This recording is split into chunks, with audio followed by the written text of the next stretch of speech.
Hello everyone, and welcome to a video I have been working on for a very long time. How long, you may be wondering or asking to yourself. So, there are a lot of Nintendo and lost media icebergs out there in the wild, but I'm here to tell you that this one right here, in this very video, it covers everything, and I mean everything, that we know about. By the way, this video only covers level 1. You see how long this video is, right? This is only part 1 of many parts. Full credit for putting this whole iceberg together in the first place goes to my friends EcoRep and MMV. In addition, I got 5 of my YouTube buds to help me with some narration in certain parts, so you may recognize a name or two. Or 5. Enough chit-chat though, let's begin.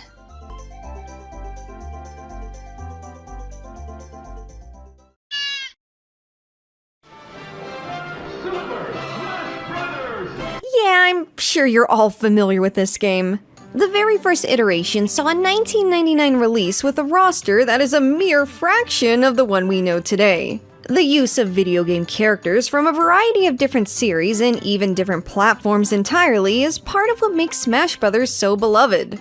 It kinda serves as a celebration of gaming in a way. Smash Bros. Announcements were even the epicenter of gaming hype and excitement at one point in time not too long ago. But what if I told you that this game almost didn't feature pre-existing Nintendo characters or video game characters at all? Once known as Kakuto Game Ryo or Dragon King the Fighting Game, this was a project by Sakurai himself that would have featured original polygonal humanoids more akin to Virtua Fighter or something like that. It was reportedly developed alongside an adventure game involving RC cars of all things. But Dragon King was the game that made the cut in the end. Sakurai has mentioned Kakuto Game Ryo on multiple occasions, the first significant time being during an Iwata Asks interview where he shared 3 low-resolution screens from the game. It wouldn't be until years later, after finally wrapping up production on Smash Ultimate, that Sakurai would start his own self-funded YouTube channel to teach viewers about game design and the industry. And it was within this channel that he uploaded a video showcasing Dragon King's gameplay for the very first time, after clearing any copyright concerns with Nintendo themselves. What's really cool is that Dragon King is pretty much the same as Smash in gameplay.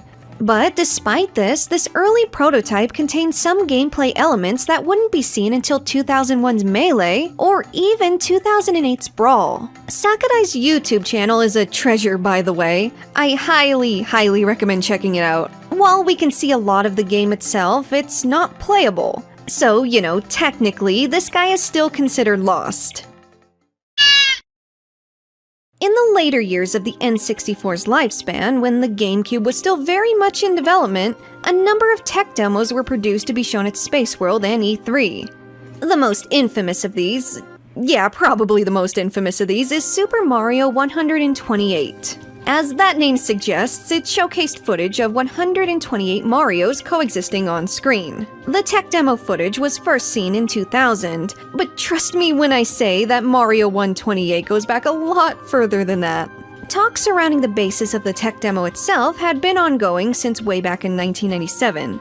This earliest mention was found through an issue of Nintendo Power that showed the name Super Mario 128. And at this point in time, it was considered a sequel to Super Mario 64, with Miyamoto later saying that you could play as Mario and Luigi simultaneously, and even claiming to have this very prototype with this very gameplay on his desk at that very moment. The game was mentioned here and there in Japanese magazines shortly following this, with some claiming that Princess Peach and Toad would also be playable, and that the game would feature more mature art direction with a Mario who wasn't as happy-go-lucky. This was supposedly in order to appeal to older gamers and such. The Famicom and NES generations that had grown up in the years since, the Famicom and NES. Despite all the interviews and claims in magazines, nothing was ever shown to the public of this N64 version of Mario 128. What's interesting to note is that some of these interviews came from Japanese Playboy. Apparently, this was an attempt to appeal to that older demographic again. Development for the title is widely believed to have been intended for the 64DD, This was a failed Japan-only peripheral for the N64 that used floppy disks in order to allow for more memory and better visuals. And trust me when I say this will not be the only time we talk about the 64DD. That I can promise you. So, fast forward 3 years, and Mario 128 was now a GameCube tech demo, and appeared to take on a very different form. And rather than being a game playable to the public, the demo was meant to showcase the power of the GameCube. Specifically, how many bots the console could handle at one time. The demonstration had the Marios interacting in chaotic yet visually pleasing ways that utilized boxes and transforming terrain. I mean, just look at them go. Beyond that, the public didn't really get anything else directly relating to Super Mario 128, aside from fleeting updates claiming that the prototypes were progressing. But then, 5 years later, and kind of out of nowhere, Reggie Fils-Aimé himself stated that Super Mario 128 would make an appearance at E3 2005 that very year, suggesting their intentions of once again turning this tech demo into a full-fledged game. To supplement Reggie's statement, Miyamoto would go on to elaborate further, saying that Mario 128 would feature Mario alongside a brand new sidekick character, and that the game would be released on the Wii, a console that was still in development at this point in time. Miyamoto was in charge of the game's direction, and if it did see a release, this would have been the final game Miyamoto would direct himself, as he would later shift to the role of producer or project manager following this.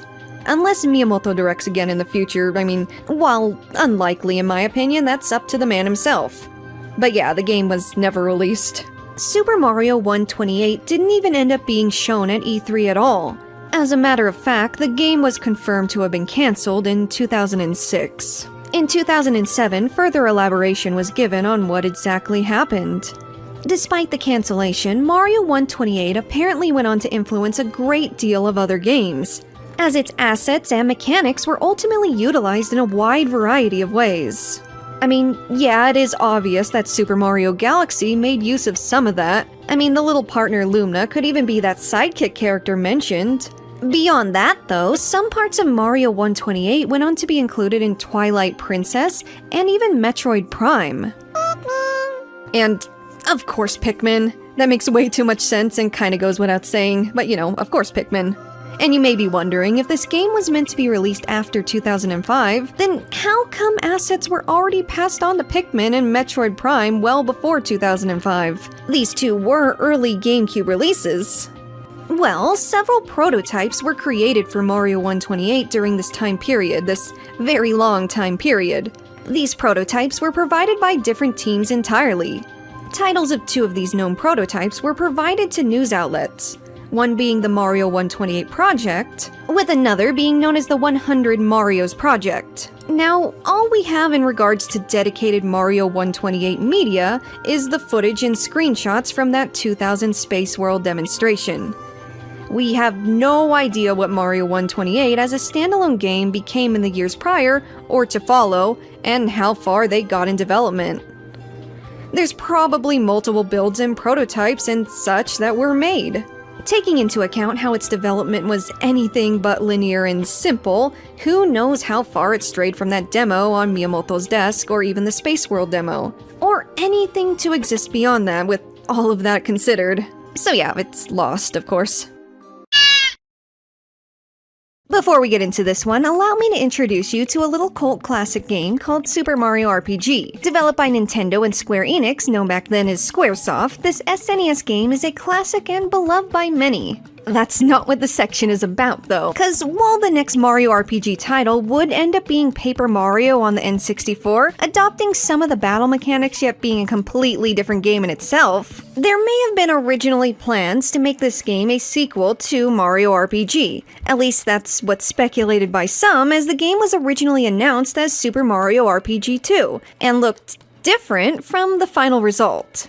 This early version is now thought to be lost. Now, the topic of this one being a lost game in itself is highly debated. See, the known footage of it does vary a great deal from the final result. I mean, look at Mario's design at this point. Some were literally just Super Mario World sprites put into the game. But it is clear that the paper element was already something that they were going with even in the early days of the game's development.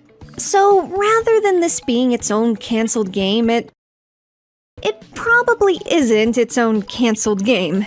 All that aside, there is a decent amount of footage and images that have been shown from back when this game was known as Mario RPG 2. While how much it originally differed from Paper Mario is not known, more of this early build is available to look at, specifically to look at and nothing else, than most early builds of Nintendo games. Nintendo is known for two things in my mind: high-quality, polished first-party titles and interesting gameplay gimmicks. Some work out well, like the Wii and the DS family of consoles. Others just kind of fell flat. One of the flatter ones being the Virtual Boy, Nintendo's worst-performing system. Well, if you're not counting the banger that was the TV game 15, and the Virtual Boy sold poorly for a number of reasons. These included some really harsh, completely red visuals that literally caused adverse effects like headaches and nausea. There was also its high cost of production and limited games available. The console was ultimately discontinued after 1 year, and some of the games developed for it went on to be unreleased. Anywho, this nightmare fuel right here is a demo that was supposedly hard-coded onto every Virtual Boy prototype on display at Shoshinkai in 1994. Is it a game? Unlikely. What's likely a little video showcasing the 3D effects of the Virtual Boy is completely lost, aside from this brief clip on screen right now.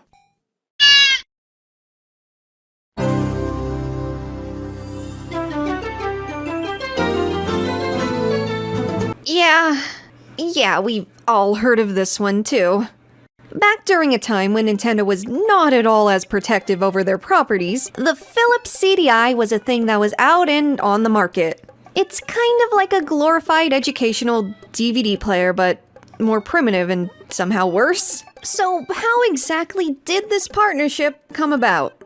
Well, in 1991, Nintendo was reaching out to various companies in hopes of working together with one of them in order to produce a disc-based add-on for the Super Nintendo Entertainment System, or Super Famicom. This disc peripheral would have been similar to the Sega CD. Now, various companies were met up with, most historically Sony, which made way for a Nintendo PlayStation prototype of sorts to be developed. This partnership with Sony, of course, fell through. And the results later on were, well,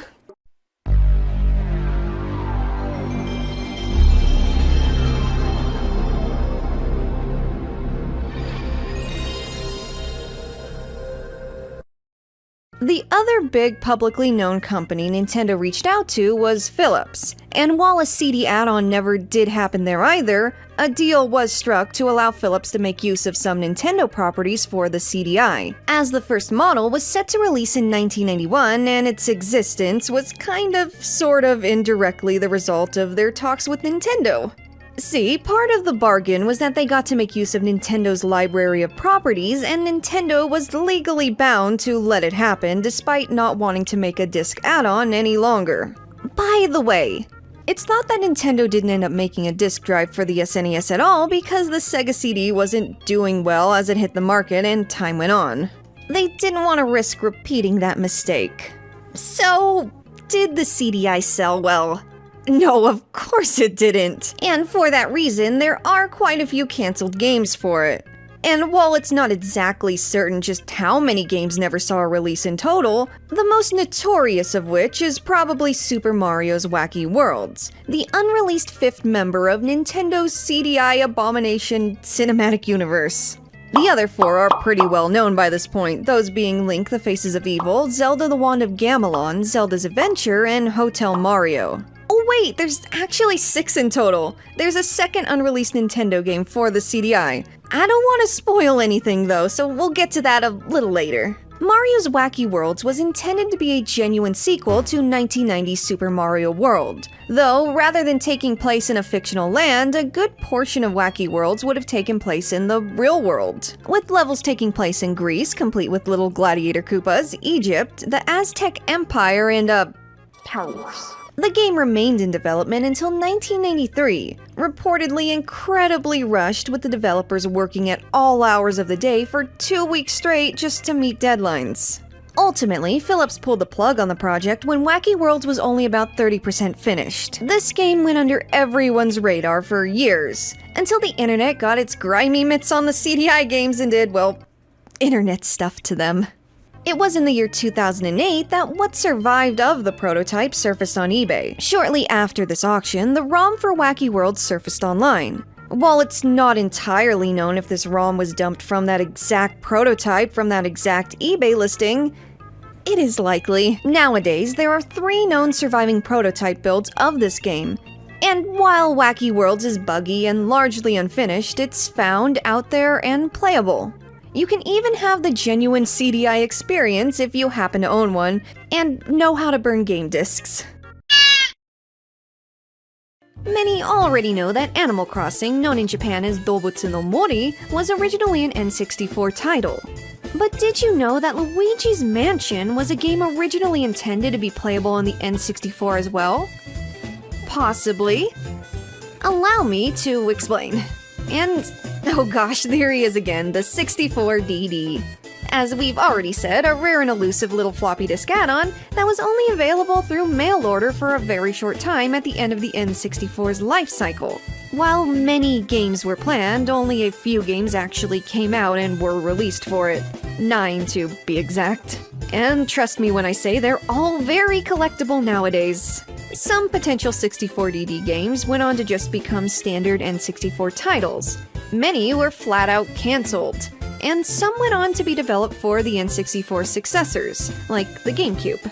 Now, it's been speculated that the original Luigi's Mansion was once intended to be a 64DD title. We have never seen this early 64DD variant, however. And while it's not 100% confirmed or known how long the game was considered for the peripheral, it is known that Luigi's Mansion saw a lot of changes throughout development. This included boss ghosts, as in ghost boss fights, and even initially being considered to be playable with an add-on that enabled 3D visuals. Among the earliest public showing of Luigi's Mansion was during Space World of 2000, when it was well into development for the GameCube. The game was not playable at this point, and the footage presented varied from the final product in a number of ways beyond the things just mentioned. There's actually quite a few differences, as you can see. Fast forward a year, and Luigi's Mansion was shown yet again at that year's Space World and later E3. This version was playable and very similar to the final game, which led to the speculation of just how different the original Space World build really was to the final product, and every version before that was never seen by the public. Aside from the glimpses we got in 2000, the early Space World build has never been playable to the general public. This is another one similar in nature to Mario RPG 2, where it did eventually become a released game and isn't a separate unreleased game entirely. Its history is also not exactly linear, as a variety of things are attributed to this topic. So, The Legend of Zelda: Ocarina of Time, the first 3D Zelda title, groundbreaking, influential, and still considered among the greatest video games of all time. It was the mid-90s and already assumed that a new Zelda game would be a given on Nintendo's next console, known back then as the Ultra 64. In 1995, a 3D Zelda game on the Nintendo 64 was first presented in the form of a tech demo at that year's Shoshinkai, later known as Space World. This demo was brief and simply featured Link fighting a shiny metal knight. Link's design in this demo is noteworthy, since it's closer to his original design in the NES, SNES, and Game Boy titles. This is because the game, according to the report at the time, was intended to take place after Zelda 2. But really, this isn't even a game, it's just a tech demo, so I'm not certain of how valid this claim really is. All that we really knew was that there would be a Zelda 64. Well, no, literally, I wasn't developed enough to even comprehend what a Zelda was just yet. Anywho.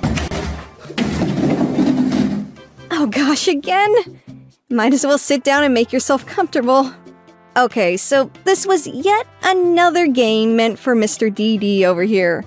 Trust me, Nintendo had a lot of hope for this fella back in the day. Fast forward to Shoshinkai 1996 and we got another demo. And this one looks significantly different and improved upon. This was also when Ocarina Link, aka the Hero of Time, was first shown. complete with his cool 90s Jonathan Taylor Thomas future Trunks hair, the one girls literally sent hate mail to Nintendo about when they later revealed the art style for Wind Waker.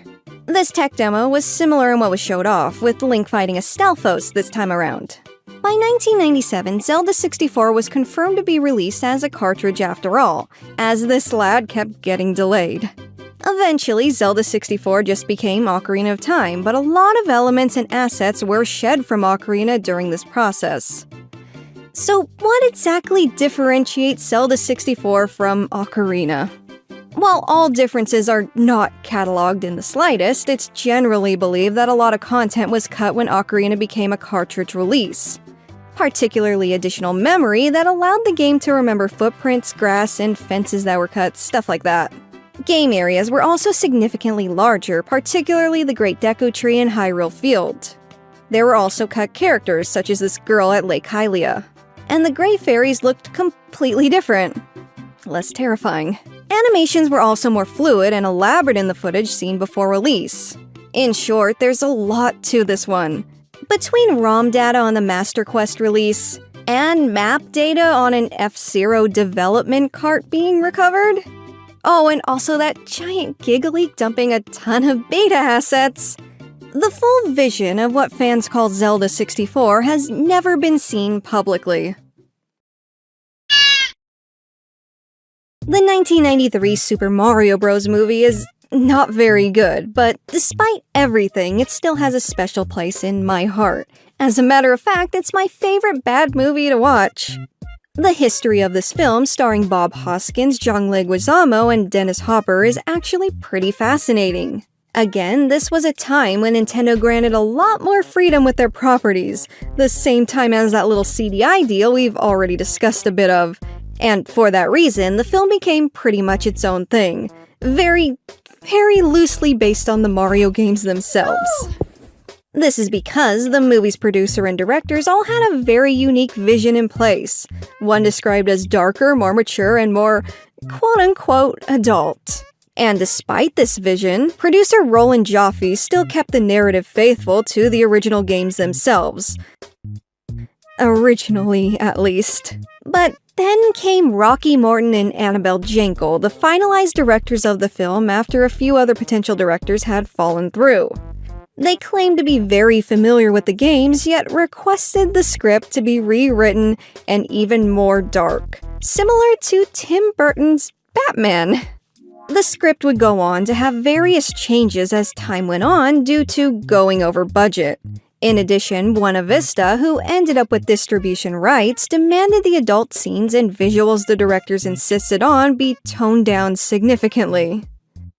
This led to a lot of swift changes and straight-up improvising as they went. So much so that the intended climax, meant to be more ambitious with props and suits already finished for it, being reworked and far more modest due to those aforementioned budget issues. There was also a lot of drama. Stuff like Morton burning obsolete storyboards outside the set, and the directors being locked out of the editing room when post-production began. The directors basically wanted to see their own original vision come to life, manipulating the film to gradually morph into said vision, while everyone else signed on to create a, Super Mario Bros. Movie.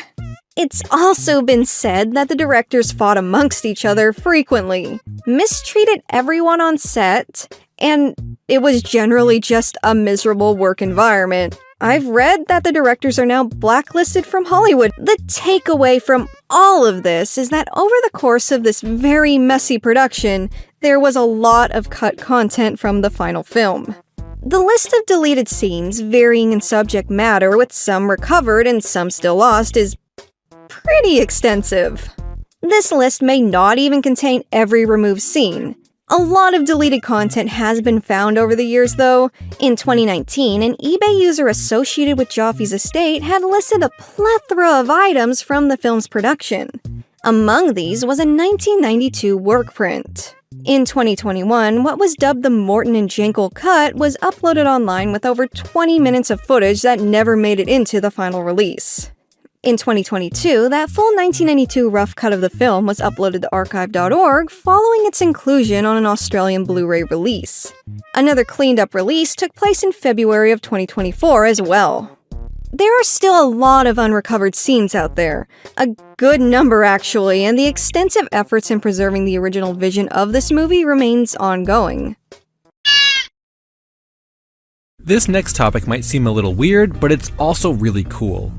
Back in 1999, Nintendo took a very unique approach in promoting Super Smash Bros.' upcoming release to the Nintendo 64 in North America. And how did they do that? With wrestling cartoon mascots.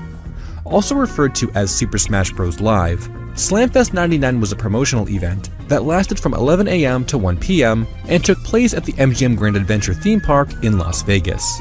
While the on-site event itself was around 2 hours long, the actual wrestling portion was only about 17 minutes.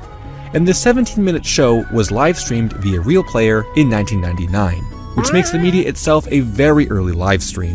This is really a piece of lost media at its purest and most interesting form. That's because, in theory, this content could be out there somewhere on the internet just waiting to be found.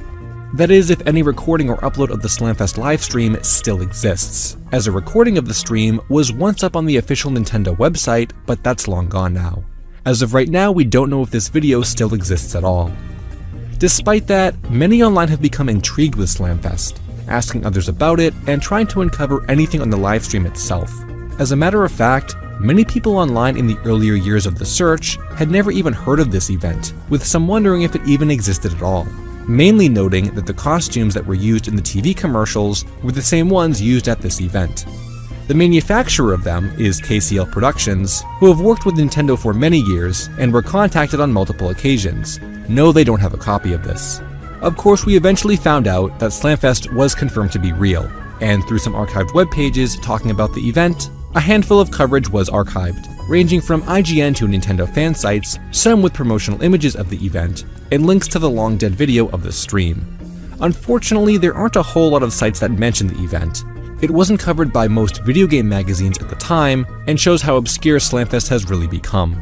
In the years it's been since the search began, it revealed that Nintendo wasn't as efficient as you might think in keeping footage and video records from back then. So it's very likely that Nintendo themselves doesn't even have this event footage in their own collection. And if Nintendo doesn't have the footage, well, there's also the possibility of a camcorder recording, like someone in the audience physically recorded the event and put it onto a VHS tape, but who knows how likely that is, let alone if that footage still exists and could make its way online. The chance of someone who worked on the event having footage is still out there, but again, who knows if those people are reachable, or if they would even still have a way to get that footage online. While more photos related to the event were uncovered, not a single second of footage has been found.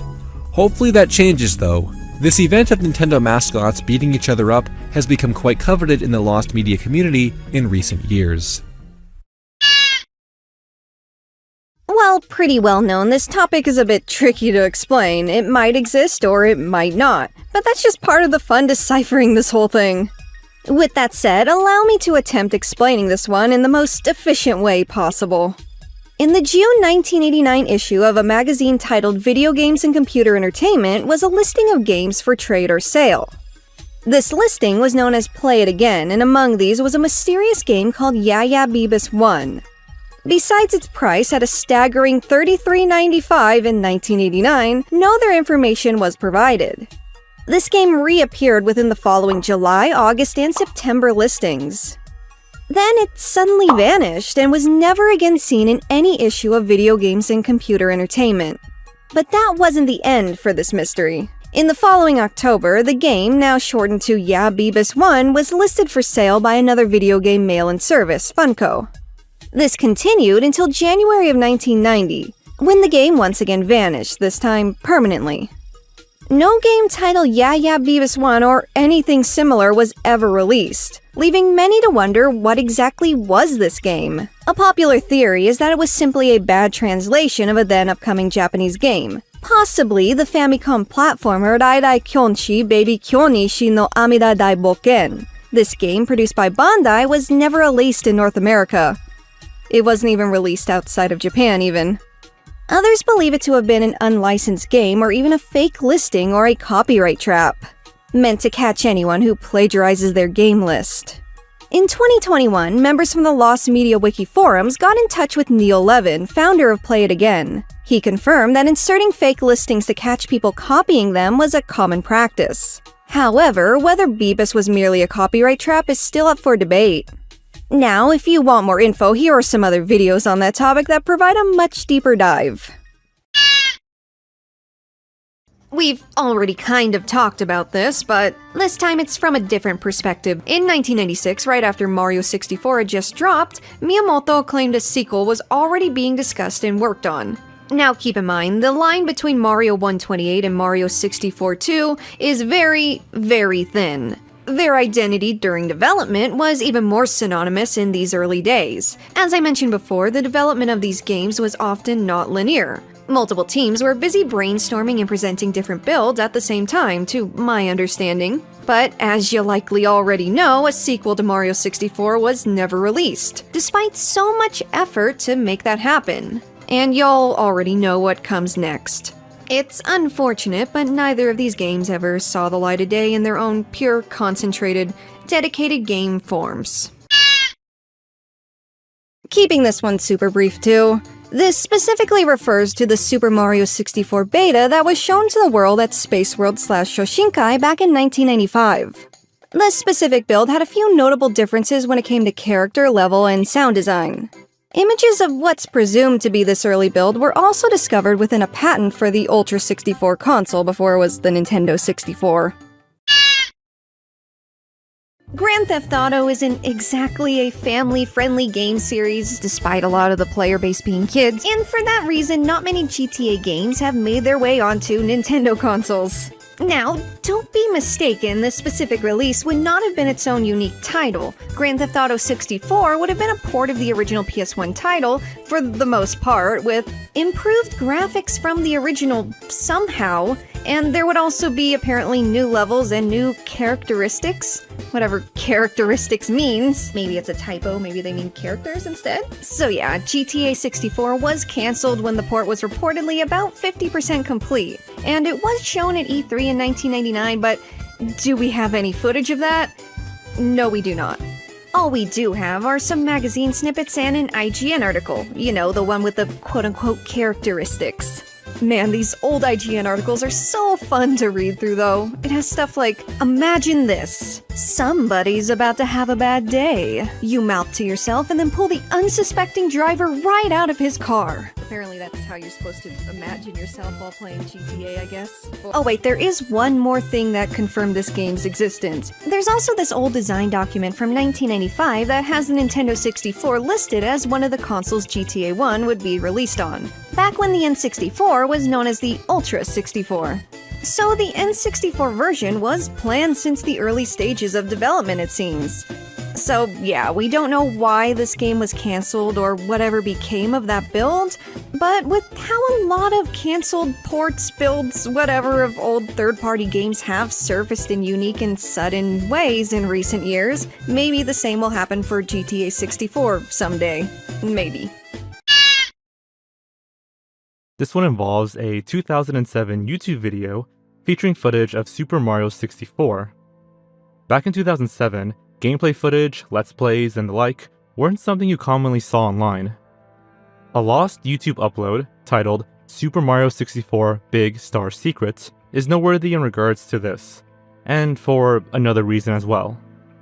Uploaded by a YouTube user named LotusMan17, this video showed supposed instructions on how to unlock Luigi in Super Mario 64 as a playable character. Being a popular rumor for years, many flocked to the video to try it out for themselves. The videos garnered over 600,000 views before being removed from LotusMan17's channel in 2012. In total, the video was up for about 5 years. Now, it's common knowledge nowadays that Luigi isn't playable or unlockable in any caliber in Super Mario 64. While he was planned, it's just not a thing in the final game. Despite this, Big Star Secrets was a believable video for a number of reasons. First, the recording itself wasn't super high quality, believed to have been filmed on a Motorola Razr. Second, the game footage on screen was later found to have been modified by the uploader themselves, using a level editor known as Toad's Tool 64. Now the real kicker, and what makes the video especially memorable and unique, is that it's actually a screamer video, with a jump scare towards the end, featuring a zombie character from a series of commercials advertising a German coffee brand. So why did LotusMan17 delete this video? The uploader themselves claimed they did it, quote, on accident, but social media accounts that reposted the video tell a different story. Records from 2011 from a Facebook page that have the video description intact suggest that LotusMan17 was receiving death threats and a lot of hate, and ultimately comments were disabled for that reason. Years later, Big Star Secret eventually turned into a piece that is nostalgic for many, with people trying to find the video once again. So much so that it's been featured as an on the hunt topic by the Lost Media Wiki, meaning that members of the Discord server have joined together to try and recover this lost media. So far, the video only remains partially found. Recovered footage of Big Star Secret thus far comes from the low-quality video footage of 2 reaction videos. Oh hey, here's another less than family-friendly game, a well-known N64 title and part of the rare Nintendo partnership that was tragically cut short. So yeah, Conker's Bad Fur Day was anything but child-friendly. I remember being a kid and seeing it in a Blockbuster and being like, oh wow, I've never seen an M instead of an E in that little corner in that little box before. Oh wow, Lola Bunny's in this game? Yeah, in retrospect, this game made it pretty clear that it wasn't for kids. I mean, it says it right there on the bottom, and that was unusual for an N64 game. This kind of stuff was more common on CD-ROM or PlayStation. I wonder if it sold well. Uh-oh. Granted, this game came out right before the GameCube came out, so there's also that. Anyways, the game was almost not this at all, being more like Banjo or Diddy Kong Racing in tone. As a matter of fact, the neutered potential Conker is playable in Diddy Kong Racing. Okay, actually, wait. Neutered Conker had his own top-down adventure game on the Game Boy Color too. I actually had no idea this was a thing until now. I wonder if this one did well. Oh. Anyways, this is 12 Tales Conker 64, also known as Conker's Quest, and it was initially announced at E3 1997, 4 years before the ultimate release of Bad Fur Day. At this point, Rare had a long-term plan to make this game the family-friendly sequel to the family-friendly Conker's Pocket Tales, which was already well into development at this point. But, you know, while Pocket Tales played more like the Game Boy Zelda games and was often compared to and praised for that at the time at least, 12 Tales was criticized following its initial announcement because, well, people didn't really see why another game like Banjo-Kazooie, another game that was in development at the time, was necessary. And yeah, while platformer games were very en vogue during this era, people just had trouble not comparing this game to Banjo-Kazooie. And Banjo was set to release just a year later in 1998. And with how good of a game Banjo-Kazooie turned out to be, this ended up being a bit problematic, as Conker would likely exist in Banjo's shadow and not be seen as its own unique thing if changes were not made. And thus, changes were made. Now, not much is known about 12 Tales and how much it differed from the final product, though in 2012 YouTube channel Rare Minion, aka Rare Thief, had uploaded a video with 30 minutes of gameplay. And said gameplay revealed that Barry, you know, the Lola Bunny looking character before she had all that design change, was once included as a playable character. There was also a multiplayer mode that supported up to 4 players. And after this upload, that's all we kinda got. Well, until this image was shared on Twitter.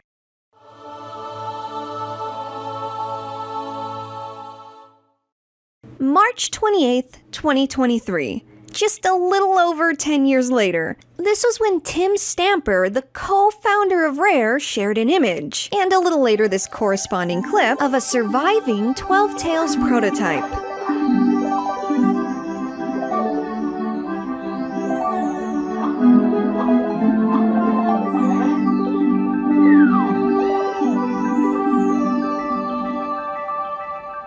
And after that, nothing. Despite seemingly everyone on Twitter pleading them to have the ROM dumped. Stamper had made these kinds of posts before, so it shouldn't really come as a surprise that nothing of this game was inevitably released. But you gotta understand, that's as expected. Absolutely no shade at all though, there are likely so many legal barriers and he's likely only sharing what he can share, you know? And it's really cool of him to share this with us at all. This clip does show a little more of the game that had yet to be seen, by the way. Following this tweet, Hard for Games, an excellent channel that has done a lot in game preservation by the way, released a response video recapping the leak and the confirmation that 12 Tales, as it was known before Bad Fur Day, still exists. Like it wasn't destroyed or anything at some point. Hard for Games also shares a bit of insight on how the game is likely well preserved, but likely will never ever be released by any known industry veteran like Stamper. That's a one-way ticket to be blacklisted from the industry. Whether or not this leads to any kind of official release though, like if Stamper was teasing something, well, that's yet to be seen. Pokémon Red and Green, the very first games in the franchise, were released in Japan in February of 1996. Pokémon Red and Blue, the enhanced re-releases, would make their way to North America in the fall of 1998. But while the rest of the world was experiencing Pokémon for the very first time, the second game was already well into development. As a matter of fact, an early build of the next games was already shown to Japan a year prior in 1997. This was an early version of Pokémon Gold and Silver versions, known as the Space World build. Gold and Silver versions, aka my favorite Pokémon game and region, actually that's probably Crystal or the remakes, I just love Johto, saw an official release in 1999 in Japan and 2000 everywhere else in the world. Between this very early incarnation and the finished product, there were quite a few changes, though just how many changes and differences remained unknown for many years. What we did know was this. At this point in time, Gold and Silver were said to be around 80% complete. But a complete overhaul was done following the showing, so a lot of changes were assumed to be made. Furthermore, the 1997 Space World build was playable, and the most popular exhibit at the show that year. Despite that, the clips are brief and don't say much about what was in the demo. Fans could only speculate with the scraps of footage and info that they were given. Until 2018, that is, when an anonymous person leaked the Gold and Silver demo ROMs as well as versions with the debug menu accessible. So, how did the demo vary from the official release? The day-night cycle was already in place, but looked a bit different and not finalized. The type advantages and shiny system varied as well. And towns and trainers also varied a great deal from the final product. And while the playable demo has limits and restrictions of how much you can actually do in-game, the build's data itself revealed a much larger map based on the entirety of Japan. There's also over 100 unused Pokémon. Over 100, including what's believed to be a baby pre-evolution of Meowth. His name is Konya, which means baby meow, so look at the baby meow. While that's my favorite Pokémon design here, there is a lot to go through, as well as completely different redesigns for the legendary dogs and 2 completely different starters. Though Chikorita seems to have been around since the very beginning. Bayleaf, not so much. Now, a number of Pokémon designs went completely unused, but a lot of these guys also made the cut. There's also Pokémon that still made the cut but went through some design changes. The Gold and Silver Space World demos are such a fascinating and integral part of Pokémon's early history. I highly recommend the LMW and Bulbapedia articles for more information. Earthbound 64 was the original third entry in Shigesato Itoi's beloved Mother's series, known in the West as Earthbound. Unlike the first 2 games in the Mother series, the first on the Famicom in 1989 and the second on the SNES in 1994, this one would have been in full 3D. In addition, Earthbound 64 would have been far more ambitious than the other games in the series, before or after it. The game endured 12 years of production and ultimately became Mother 3 on the Game Boy Advance in 2006. And while the end result is still a beloved cult classic with emotional storytelling and challenging gameplay, it's only a mere fraction of the vision Itoi initially sought out at the start. Earthbound 64 began development in 1994, after development on Mother 2 had wrapped up. The team reported facing difficulty with the transition to 3D visuals, especially since said visuals were very new at this point. Nonetheless, the vision remained consistent, with development moving to the 64DD. How you doing over there? And a playable demo was provided at the 1999 Space World event. Here, the game was highly praised, especially by fans of the series who noted the return of combat features from Mother 2, as well as various improvements and additions. This event also confirmed that Earthbound 64 was planned to be released outside of Japan. With the small and failed release of the 64DD, development was moved to a standard 64 cart before Earthbound 64's ultimate cancellation in 2000. In 2003, Mother 3 was officially announced in Japan, and released 3 years later as a Japan exclusive. That original Earthbound 64 prototype remains unreleased to this day, though there have been various unfounded rumors of private collectors owning copies. Luigi's possible intended existence has been debated and speculated upon since the announcement of the game itself. Heck, about as long as the World Wide Web has been a household staple, being the driving force between things like the L is real rumor. So was L real? Yes, it turns out he was. Here he is. Say hi to him. This specific topic is heavily intertwined with Mario 128 and Mario 64 too, topics already discussed, so I'm gonna keep this one brief. Footage of Luigi in Mario 64 has been seen at Space World events, and Miyamoto himself even said Luigi was intended to be included. Most likely in a multiplayer mode where the game's camera would zoom in and out to accommodate for both Mario and Luigi on screen. However, due to a mix between memory limitations, time constraints, and Miyamoto having a lot on his plate at the time, Luigi ultimately went unincluded.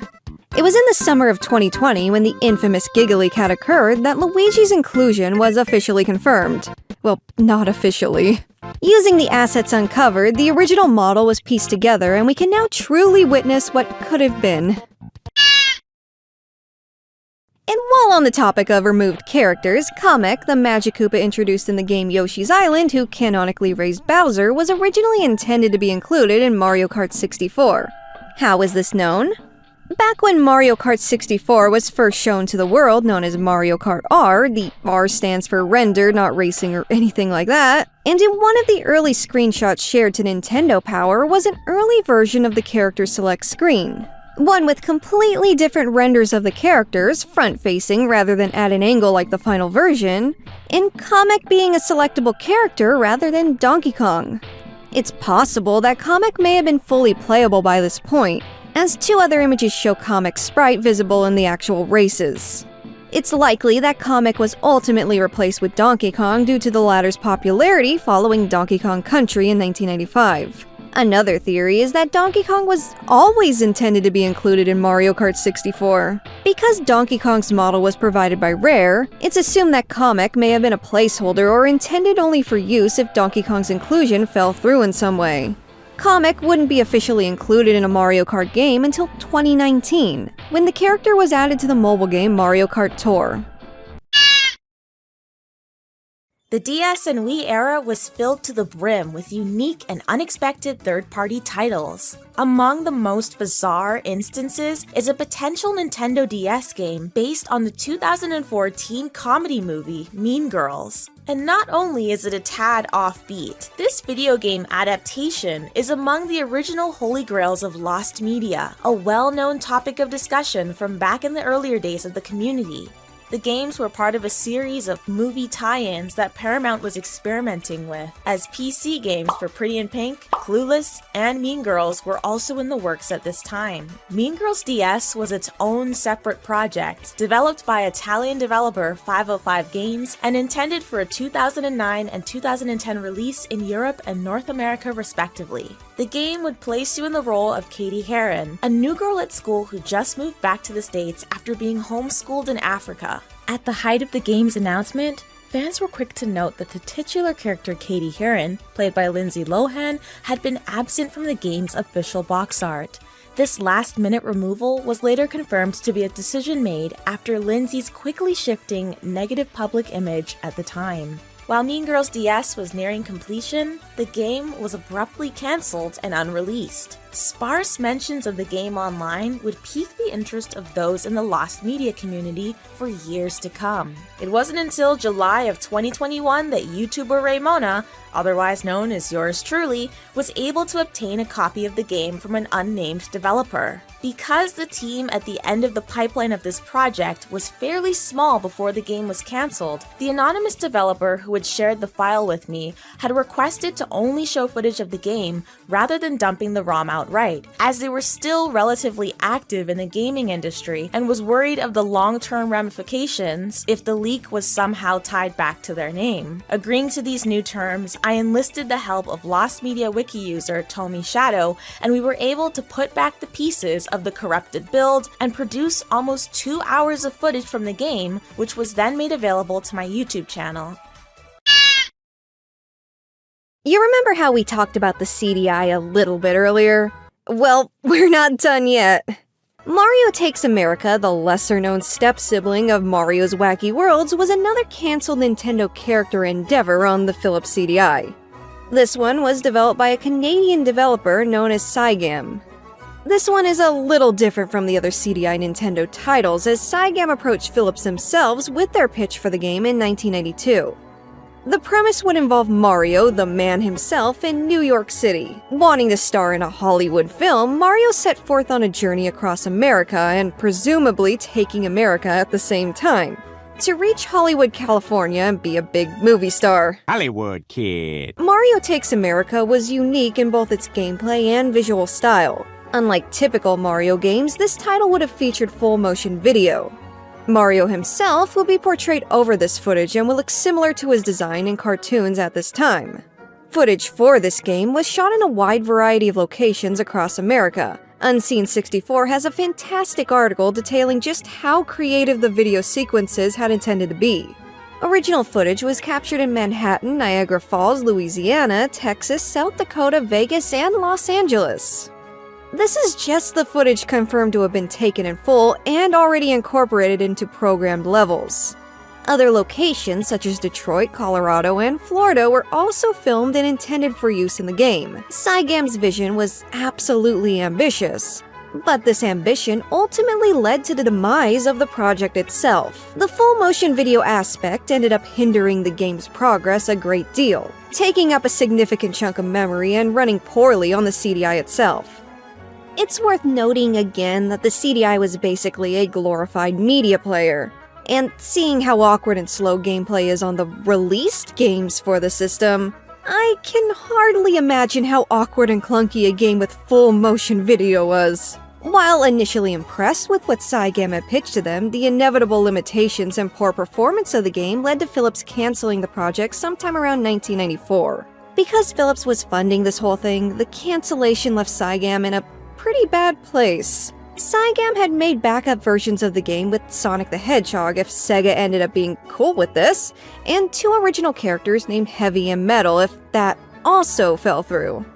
Though unable to find a new publisher at all, the company filed for bankruptcy shortly after. And because this game was the product of a Canadian company, what was completed of the game itself was confiscated by Canada themselves? All prototypes and assets are now in the hands of the Canadian Bank of Commerce. Miiverse was Nintendo's attempt at providing a safe and exclusive social network within their consoles, being available on initially the Wii U and later the 3DS from 2012 to 2017. It was really something. Not what Nintendo likely hoped it would become, I'll just say that. Actually, it strayed very far from Nintendo's initial intentions.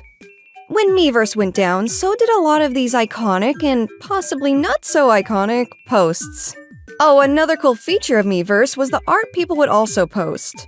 A lot of that art is lost too now. While screenshots of the most memeable moments are around, the biggest effort in Miiverse preservation was definitely from a webpage known as Archiverse.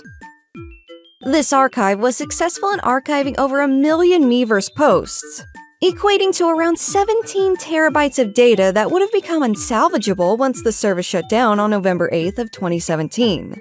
To test out how much of the posts and communities were archived, I searched my own Nintendo ID, and lo and behold... Oh gosh. Okay, it salvaged my old drawings, that's kind of awesome.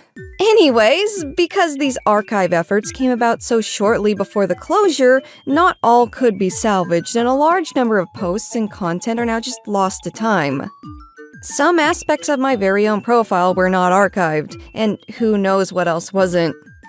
All that aside, I highly recommend supporting Archiverse in their media preservation pursuits. Who knows, your Miiverse stuff may be salvaged as well.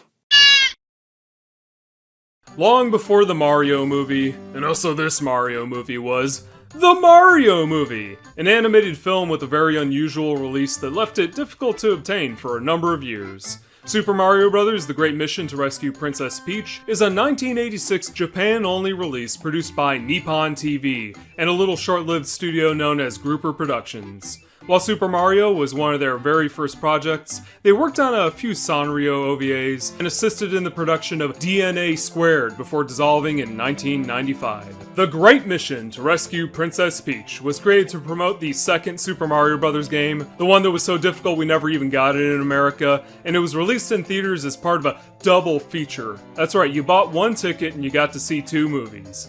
The other film being a strategy guide for Super Mario Bros. 2 itself. This theatrical release only extended to a handful of theaters in Japan on July 20th of 1986. After that, it was available as a rental-only VHS tape across video rental stores all over Japan. These rental tapes are just as described. They're meant to be rented, you're not supposed to own these. It was a somewhat common distribution method at the time throughout the 80s and a little bit into the 90s. And these tapes themselves are supposed to be destroyed after they've run their course. You're not supposed to be able to watch these past a weekend.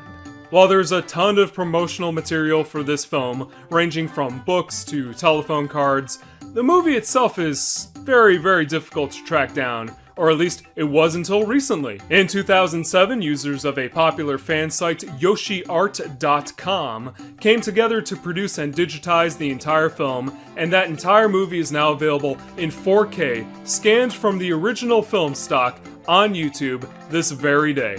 Assuming, something hasn't happened to it.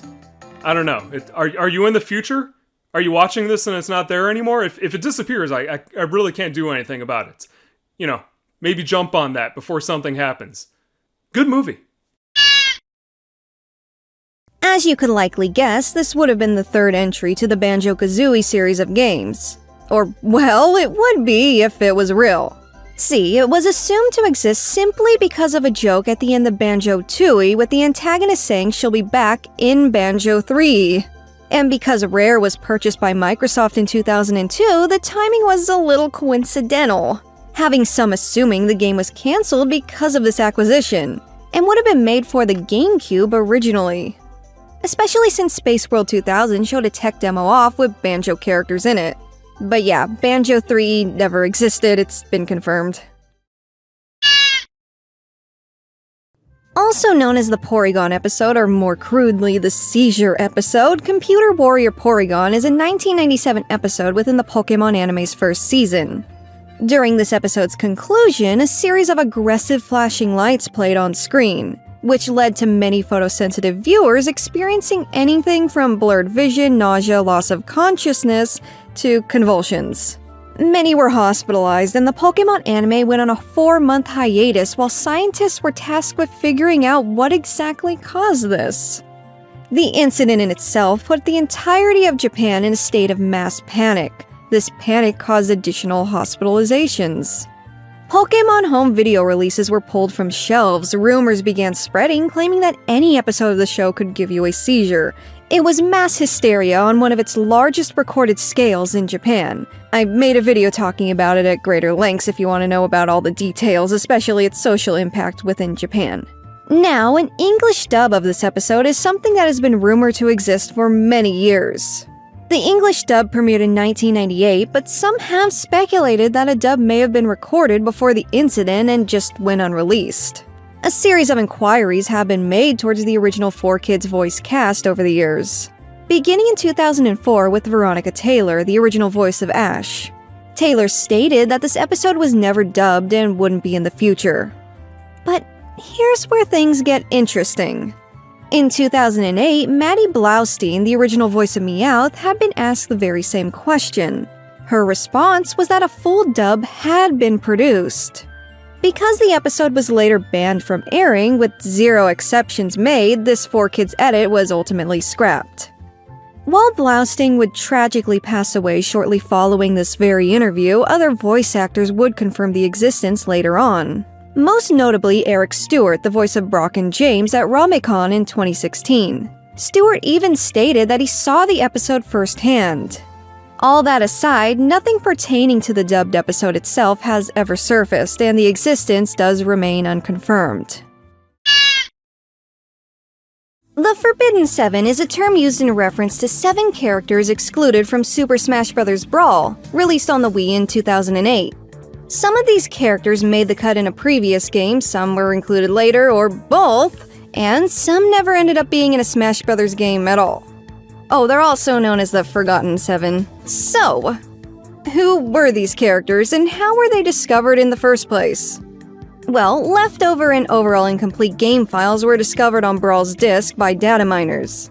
3 characters previously present in Smash Bros. Melee were found, those being Mewtwo, Roy, and Dr. Mario. The other 4 characters were never included in a release to this day. Those being Dixie Kong, Plusle and Minun, Toon Zelda, and Tetra, aka kinda spoilers Toon Sheik, as this character was titled. Now, those 3 Melee characters would find their way back into Super Smash Bros. Games in the future, but what about those 4 newcomers? While it's not definitively known, despite a lot of speculation, it was probably just issues with development with the character, time constraints, the usual stuff that causes cut content to be, well, cut. So explicit off-brand adult films are a thing, but it's not very often that the official rights holders actually purchase ownership to the XXX parodies. But you know what? Nintendo did just that. And why? Well, to try and wipe it from existence. Let's back up a little. Super Hornio Brothers was a 1993 production created by Midnight Video. They were directed and starred by a guy named Buck Adams who played Bowser, a humanoid Bowser, because this parodied the live-action 1993 film. While the official family film ends with a teaser hinting towards a sequel, that never happened. But the Hornio Brothers manages to get one instead. Now, because Nintendo bought the rights and pulled all copies from the shelves, both movies were lost media for quite some time. They hope to be forgotten, though the concept was just too insane to forget. Too many have already heard about it or saw the cover on a shelf. But because it couldn't be located online, some refused to believe it, that it was just some bizarre urban legend. Still, the work itself just wouldn't surface, causing members of the Something Awful forums way back in 2008 to begin trying to actually archive it. Eventually, old online shops listings were located, as well as photos of adult film actor Ron Jeremy dressed as Mario. In 2009, it would be realized that a sequel existed, as it surfaced online, with the sequel technically being the second half of the first movie, as it was initially intended to be one really long film. It wouldn't be until late 2014 that the first movie would surface on Something Awful, after a poster found it just sitting online in full for quite some time, unnoticed. And there you go, found media. The original VHS copies are pretty rare and sought after now. If they contain the official Nintendo seal is, to this day, a mystery. Pikmin 4, also known as my current favorite Switch game, or one of them, was released on the Nintendo Switch in July of 2023 to very positive reception, basically reviving the series and birthing an abundance of new fans with how well it sold. The last mainline Pikmin game was, of course, Pikmin 3, initially released on the Wii U way back in 2013. Development for Pikmin 4 began shortly after, but the development cycle was a long and grueling one. So long, in fact, that the Pikmin subreddit was a sight to behold during the dry spell between releases. Many feared Pikmin 4 would be cancelled or just sit in development hell for another 10 years, before it was suddenly shown in all its glory shortly before its final release. During this long development cycle, Pikmin 4 was originally set to release on the Wii U. As a matter of fact, Miyamoto himself stated that Pikmin 4 was close to completion back in 2015. Nintendo themselves would make an official statement shortly after this, confirming the game was in development, but that's all they were going to confirm at that time. And that's all they confirmed for a long time. So, with that in mind, it is possible that a 2015 build was scrapped and the game was rebuilt from the ground up. Either that or the 2015 build is a primitive and early version of what we eventually got. While that very early build will likely never see the light of day, I personally just want to know if Ochi was included that early on, because he kinda sold me on the game. Pokémon Sun and Moon are part of the 7th generation of Pokémon games and were released to the 3DS in the fall of 2016. Only about 4 months later, in March of 2017, the Nintendo Switch was officially released to the public. Because the Switch is both a portable and home console, it was assumed that the 3DS would eventually be phased out, and it was. Around the time Sun and Moon were released, Eurogamer had reported that a game titled Pokémon Stars was in development for Nintendo's new console. And because of Pokémon's tradition of having a third version later released, sometimes, people got excited about potentially exploring Alola on the Nintendo Switch. But here's the thing. Eurogamer was the only media outlet that ever mentioned this Pokémon Stars, and as time went on, eventually to the announcement of Let's Go Eevee and Pikachu as the first mainline Pokémon games on the Switch, it was assumed that Stars was nothing more than a rumor. Once Pokémon Sword and Shield came out, officially starting Gen 9, it was learned that production on Sword and Shield had already begun as Sun and Moon was wrapping up. Many have concluded that the statement made by Eurogamer was false, possibly for clout. However, a theory provided by Did You Know Gaming is that someone at Nintendo may have witnessed Sun and Moon running on a Nintendo Switch and simply told this to Eurogamer. But what if it was intended for release and just ended up cancelled? The same has been said about rumored Pokémon games like Gray and Z versions. Really, nothing has been confirmed on this one though. It may exist or it may not.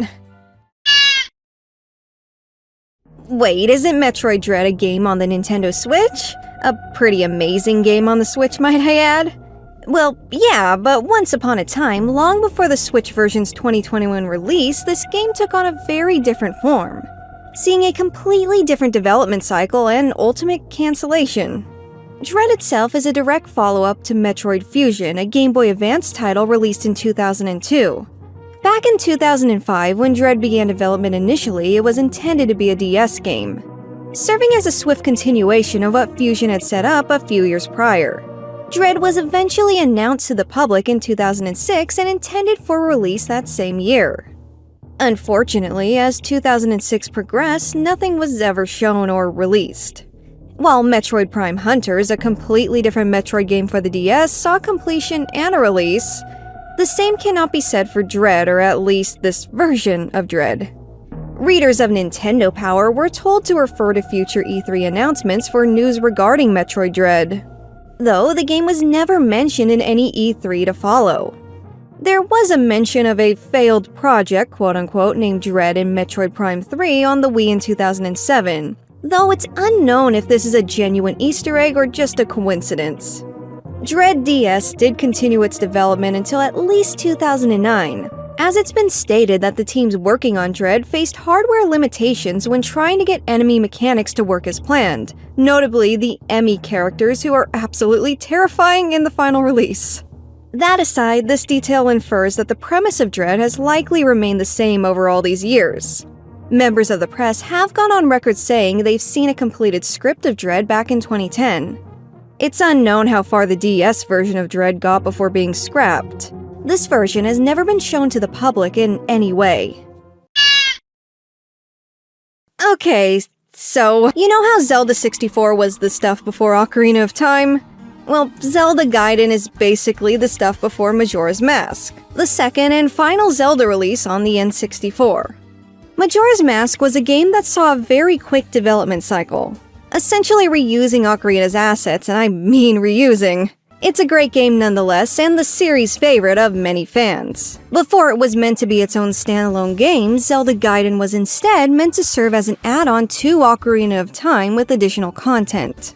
This add-on would use the 64DD, of course it was the 64DD, to include additional dungeons and story. Zelda Gaiden was one of 2 add-on discs planned for release. the other one being Zelda, each one being its own adventure with its own unique stuff going on. Now, by this point, the DD was released, after many delays, and not doing too well. This greatly affected the fate of Zelda Gaiden. While Zelda kind of fizzled out and never saw any release, more on that later, Zelda Gaiden evolved into its own standalone cartridge game. Now, that doesn't mean there wasn't any removed content. Remember, this was intended to be on a 64DD disc with a lot more memory. Cut areas, features including being able to completely pause time and needing to beat the game in 7 real-time days, a whole-ass fishing minigame, and general aesthetics and assets have been uncovered. There has been speculation regarding deleted items and concept art that shows the moon without a face. In short, a lot of things were shown and a lot of things were cut. Man, this one really takes me back. In 2014, this social experiment in the form of a live stream was the source of a lot of memes and lore. Basically, the viewers of the Twitch stream itself all had to come together and complete Pokémon Red on the Game Boy by entering commands in the Twitch chat. This task, one that many thought to be impossible, was actually completed. Eventually. While this original run was heavily documented as it went, the first day and a half of the stream is completely lost. That's over 35 hours of gameplay, including the defeat of Brock, the capture of a Pidgey, the first attempt at battling Misty, and obtaining the mythical Helix fossil. That is right. Despite the Helix fossil becoming a huge part of the lore of this stream, and the Pokémon fanbase in itself for a long time, footage of actually selecting and obtaining it is non-existent online. On top of that, even more could have gone into the void, as official recordings of the stream only started when viewers requested that the creator, an Australian programmer whose identity remains anonymous to this day, to do so. People have discovered posts and coverage on various social media sites, but the earliest of these found begin with Day 2. A few screenshots have been uncovered from Day 1, with the earliest being about 9 hours into the stream. In addition, Day 1 discussion on 4chan has also been discovered.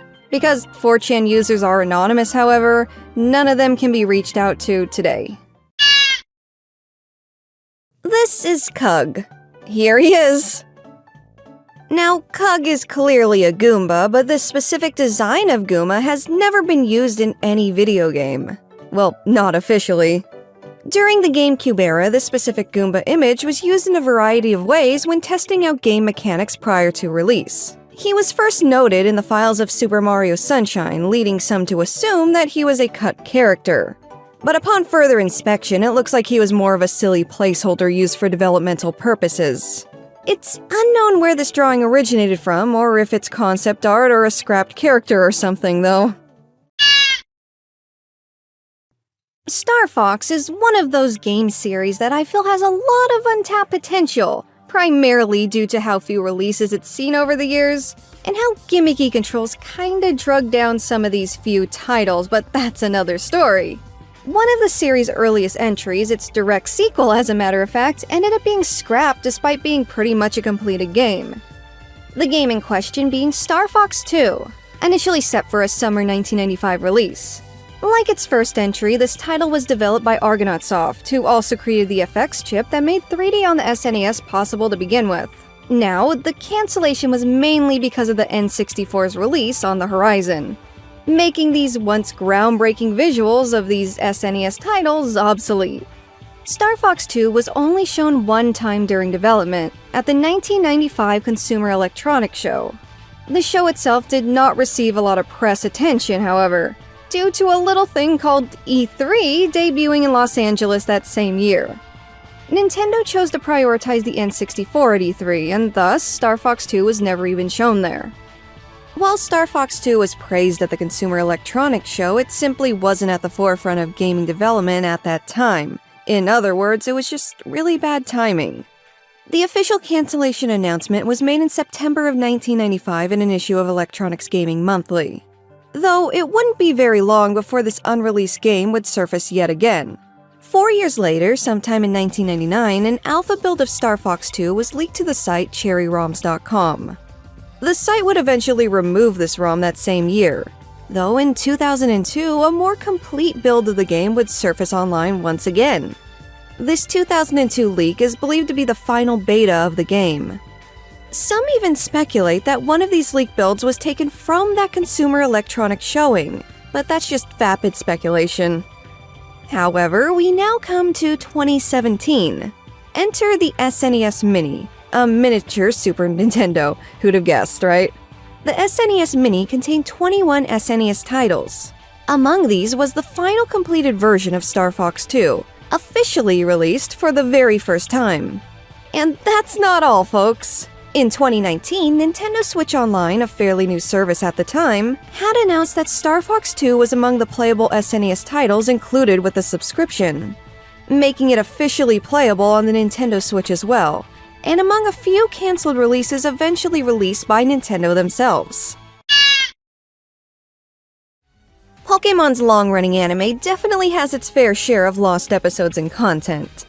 Some of these being completely cancelled episodes like the holiday specials, while others being Japanese episodes that were supposedly dubbed and localized into English, just never released. We already went over this one, which is rumored to have been an English dub but not confirmed. But there are also early episodes that were heavily edited or outright removed because of its content being a bit too mature for American TV guidelines. The Legend of Dratini, another episode within the first season, is among the most infamous. Why? This scene right here. While it's only a portion of the overall episode, the use of guns was likely far too much and warranted an immediate ban in the West. Despite this, some have wondered if the episode was ever dubbed in English, perhaps with the scene cut out. Maybe it just went unreleased. Footage from this episode is used in the Poke Rap, which is interesting. Not conclusive or anything, though. Eric Stewart, the voice of Brock and James, was asked about this particular episode at Anime Midwest in 2015. And while Stewart did recall a dub of the infamous Porygon episode, he does state that a dub of The Legend of Dratini was never made. So yeah, that definitely checks out. And thus, a dub of this episode likely does not exist. What's really funny about this episode being cut is that this episode also was the one with the Safari Zone, a location in the games themselves, and Ash catches a ton of Tauros in the Safari Zone during this episode. Later on, this horde of Tauros is shown and referenced, and to the 4Kids audience, all these Tauros just kinda popped up out of nowhere.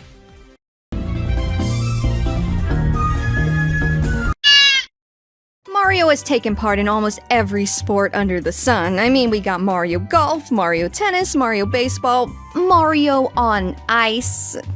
Anyways, volleyball is absolutely one of the sports Mario and his friends, enemies, etc. have had active involvement in, particularly in 2010's Mario Sports Mix. But plans to make a dedicated Mario volleyball game were in the works well before that. And if that title sounds super similar to Super Mario Strikers, a soccer spin-off that released on GameCube back in 2005, that's because both games were developed by Next Level Games. And Super Mario Spikers would have had similar combat elements and the overall attitude that Strikers had. Spikers initially entered development in 2007 following the success of its predecessor. At the start, the game was intended to be a simple volleyball game with Mario characters. As a matter of fact, the game was initially just called, you guessed it, Mario Volleyball. But Next Level Games just felt that was a bit too vanilla and was like, you know what this game really needs? You know what would really spice things up? If the characters were also beating the shit out of each other. And so, wrestling mechanics were incorporated, mechanics thought to be similar to WWE Titans Parts Unknown, a wrestling game developed by Next Level Games around the same time. Concept art, animations, and a playable build were shown to Nintendo, but the project never ended up being greenlit.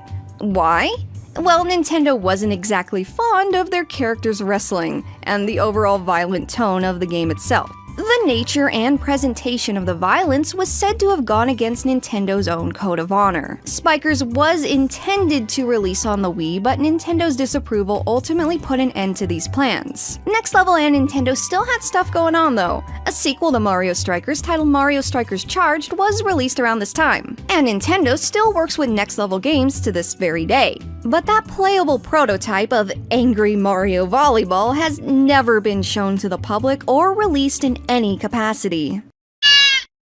This fascinating little tech demo was never intended to be its own game, but it did live on past this specific demo in other ways. The Meowth's Party tech demo was shown at Space World in the year 2000 and was roughly based on an ending theme that was shown in the Pokemon anime at around the same time. This tech demo was put together by the same team that worked on the Pokemon Stadium games on the Nintendo 64, which, fun fact, was the same team that also worked on the models for Earthbound 64 before it was cancelled. The purpose this little piece of footage served was to show people how good GameCube graphics were gonna look. Basically being like, oh, you thought the Pokemon on the N64 looked good? Well, get a load of this. And I mean, look at them, they're all having such a good time. Now you can't really look at them for very long because this is the only footage we got of Meowth's Party. It's not even fully understood how interactive this demo was. As some sources state, you could move around the camera and get different perspectives of the scene. Aside from footage and images that were taken on the show floor, Meowth's Party has never seen the light of day since that showing. The concept has been utilized in different ways in the years to follow though. This is Pokemon Channel, a 2003 GameCube game where you watch TV with Pikachu. And that's really it. A later incarnation of Meowth's Party was utilized in this game, though it's not the original tech demo shown at Space World. Meowth's Party was also referenced in Super Smash Bros. Melee with this trophy.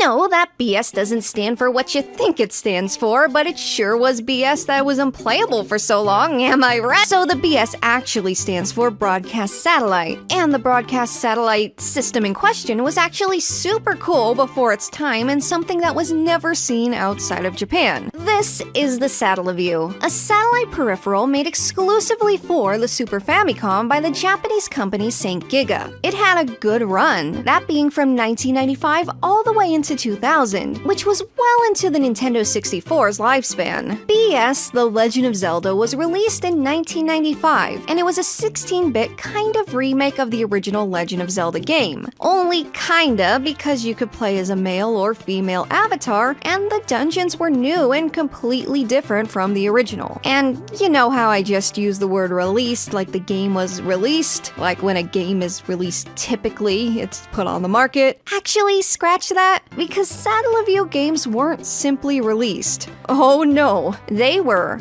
broadcasted. So the way games provided here would work is that they would be broadcasted in parts or episodes. For example, the first part would be an episode broadcasted daily or weekly depending on the game. Eventually, the next episode would be broadcasted, effectively replacing the previous one and making it unavailable. So you really had to act on these episodes while they were up, or else you couldn't finish the entire game in chronological order or experience the beginning of the game at all in some cases. Oh, and it gets better, because there were also time windows. BS Legend of Zelda was only broadcasted on the Satellaview service from 5 to 7 p.m., meaning that was the window you had to play the game within. No binging or going at your own pace here, folks. You basically had this time frame to complete 2 dungeons, and if you didn't, well, you missed your chance. Now, each episode broadcasted was unique. It was far more than just that chunk of the game, especially what was referred to as soundlink broadcasts. These unique video game broadcasts had voice acting, dungeon hints, live gifts and upgrades, orchestrated soundtracks, and live commentary as they were broadcasted live after all. BS Zelda was rerun 4 times following its initial broadcast, with that last rerun taking place in 1997. Oh boy. But worry not, as there are many out there salvaging old footage that contain the little broadcasted features available during these broadcasts. Oh, that doesn't look too good. Don't worry though, it's fine. A ROM dump of Week 3 does exist, straight from the Satellaview console itself, and fans have since been able to put the game back together in a way that emulates the original Satellaview experience. Nowadays, we have speedruns, let's plays, and English translations. We have all these really cool things pertaining to BS Legend of Zelda, and it's thanks to the fans. Now, whoever was responsible in doing all this really deserves credit where credit is due. What's this? A Kirby game? Developed by Rockstar Games? Not quite, actually. Let me break it down for you all. Back in the mid-90s, Rockstar was a little company known as DMA Design Limited, a company that got their start primarily making computer games, particularly for the Commodore 64, and were best known for games like Lemmings, Lemmings 2, Holiday Lemmings 1993, Holiday Lemmings 1994, oh no, more Lemmings, and who could forget, too many Lemmings, somebody please make it stop! But seriously, while DMA saw success in the computer games market, at this time they were also a second-party developer for Nintendo, and had worked on SNES and N64 titles before moving on to... do I even have to say it? Kid Kirby was among those second-party endeavors, and as the name itself suggests, was intended to be a Kirby game for small children. Kid Kirby would have also taken place during a time when Kirbs and King Dedede were infantile themselves, with Kirby having this little hair thing on his head, because that's how you know it's baby Kirby and not salary-earning adult Kirby. This game would have used a SNES mouse, a neat little accessory only used for a good number of titles, though a good chunk of them only saw release in Japan. The mouse would have allowed for game mechanics similar to Angry Birds, where you flung Kirby around the stage to progress, the only similar game to come out since being Kirby Canvas Curse and Kirby and the Rainbow Curse, though those are very much their own thing. The game itself was pretty far into development, though the plot was supposedly never really fleshed out. Development for Kid Kirby just kind of putted along, not to be confused with a different type of Kirby putting, until Nintendo pulled the plug on the project, feeling it just wasn't really coming together. There's also how the SNES mouse just didn't sell very well outside of Mario Paint bundles that already came with it. While nothing surrounding the actual game has ever seen the light of day, concept art and various assets still do exist. Some found on Mike Daly's Flickr account. Heck, we even have what could have been its official box art, as this image was found in a Spanish magazine. Anyways, did you know gaming has a fantastic video on this specific topic, even going through the effort of creating mock-ups of how the game actually looked, and reached out to various people who had worked on the project.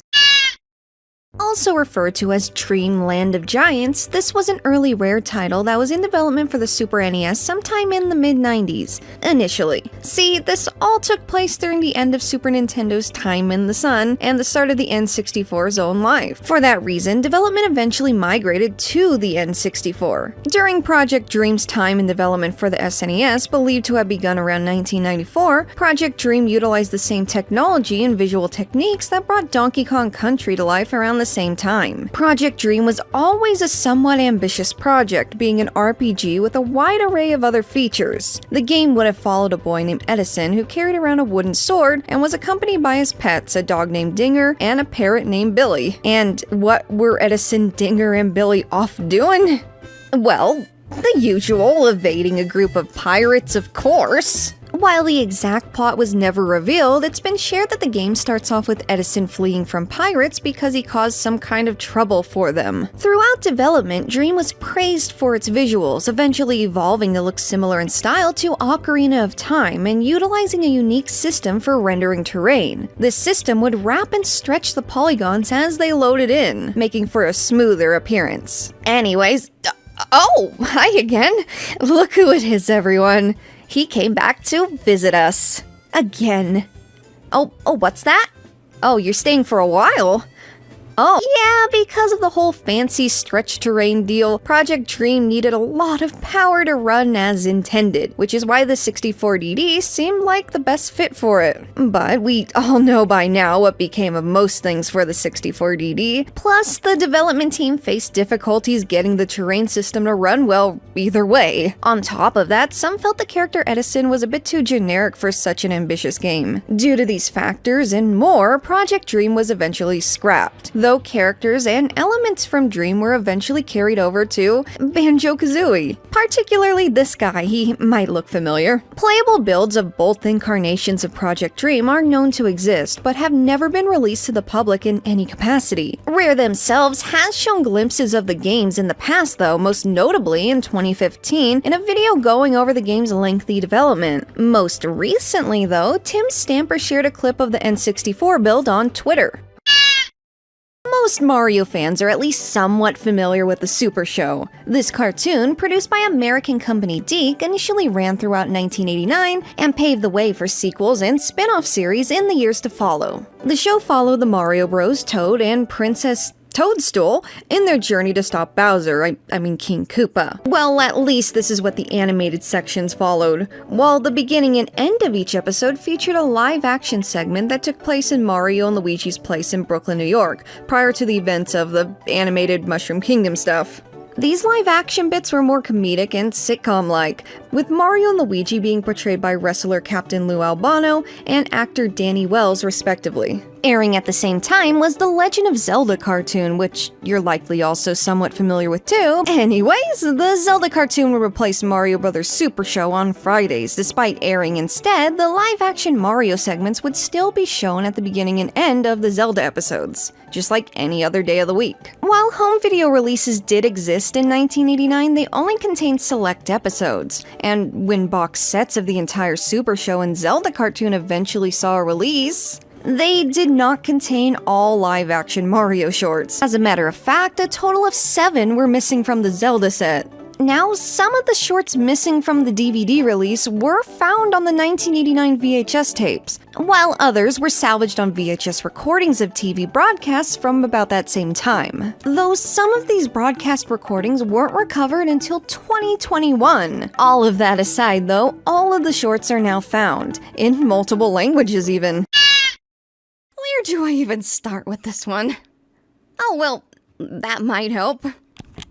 While many are familiar with the Super Mario Bros. Super Show, this one is another story entirely. This obscure spin-off to the Super Show, which was already a spin-off to a video game series, only aired in a very specific location for a very brief period of time. King Koopa's Cool Cartoons. The program in itself served as a cartoon block and would show wraparound clips in between the programming itself. Kinda like Kids WB, Toonami, Magoozy. Anyone remember Magoozy? Please comment, don't tell me I'm alone in that. King Koopa's Cool Cartoons aired every weekday afternoon at 4:30. The cartoon block was hosted by King Koopa himself, complete in a rubber suit adapted from the Deke Cartoons design, and filmed in front of a live studio audience. The kids in said audience all got matching Koopa shirts, won cool prizes during on-air giveaways, and chanted the word Koopa cause that was just a thing the show liked to do. This fever dream of a show likely felt like a fever dream to many who had witnessed it, because it was gone just as abruptly as it started.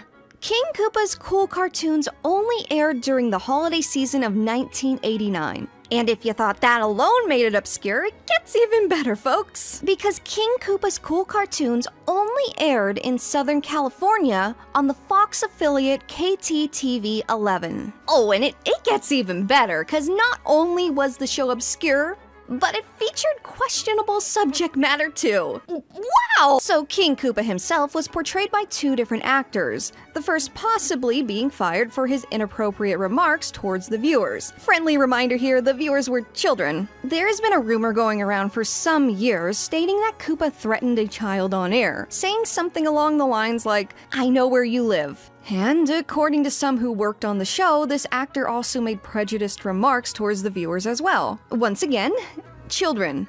King Koopa was part of the very start of a little thing called the Fox Kids Club. While this club would go on to be known nationwide, the Kids Club was something this particular Fox affiliate was just conceiving and testing out back in 1989. And while Fox Kids Club would branch out and do its own thing with other affiliates, King Koopa did not.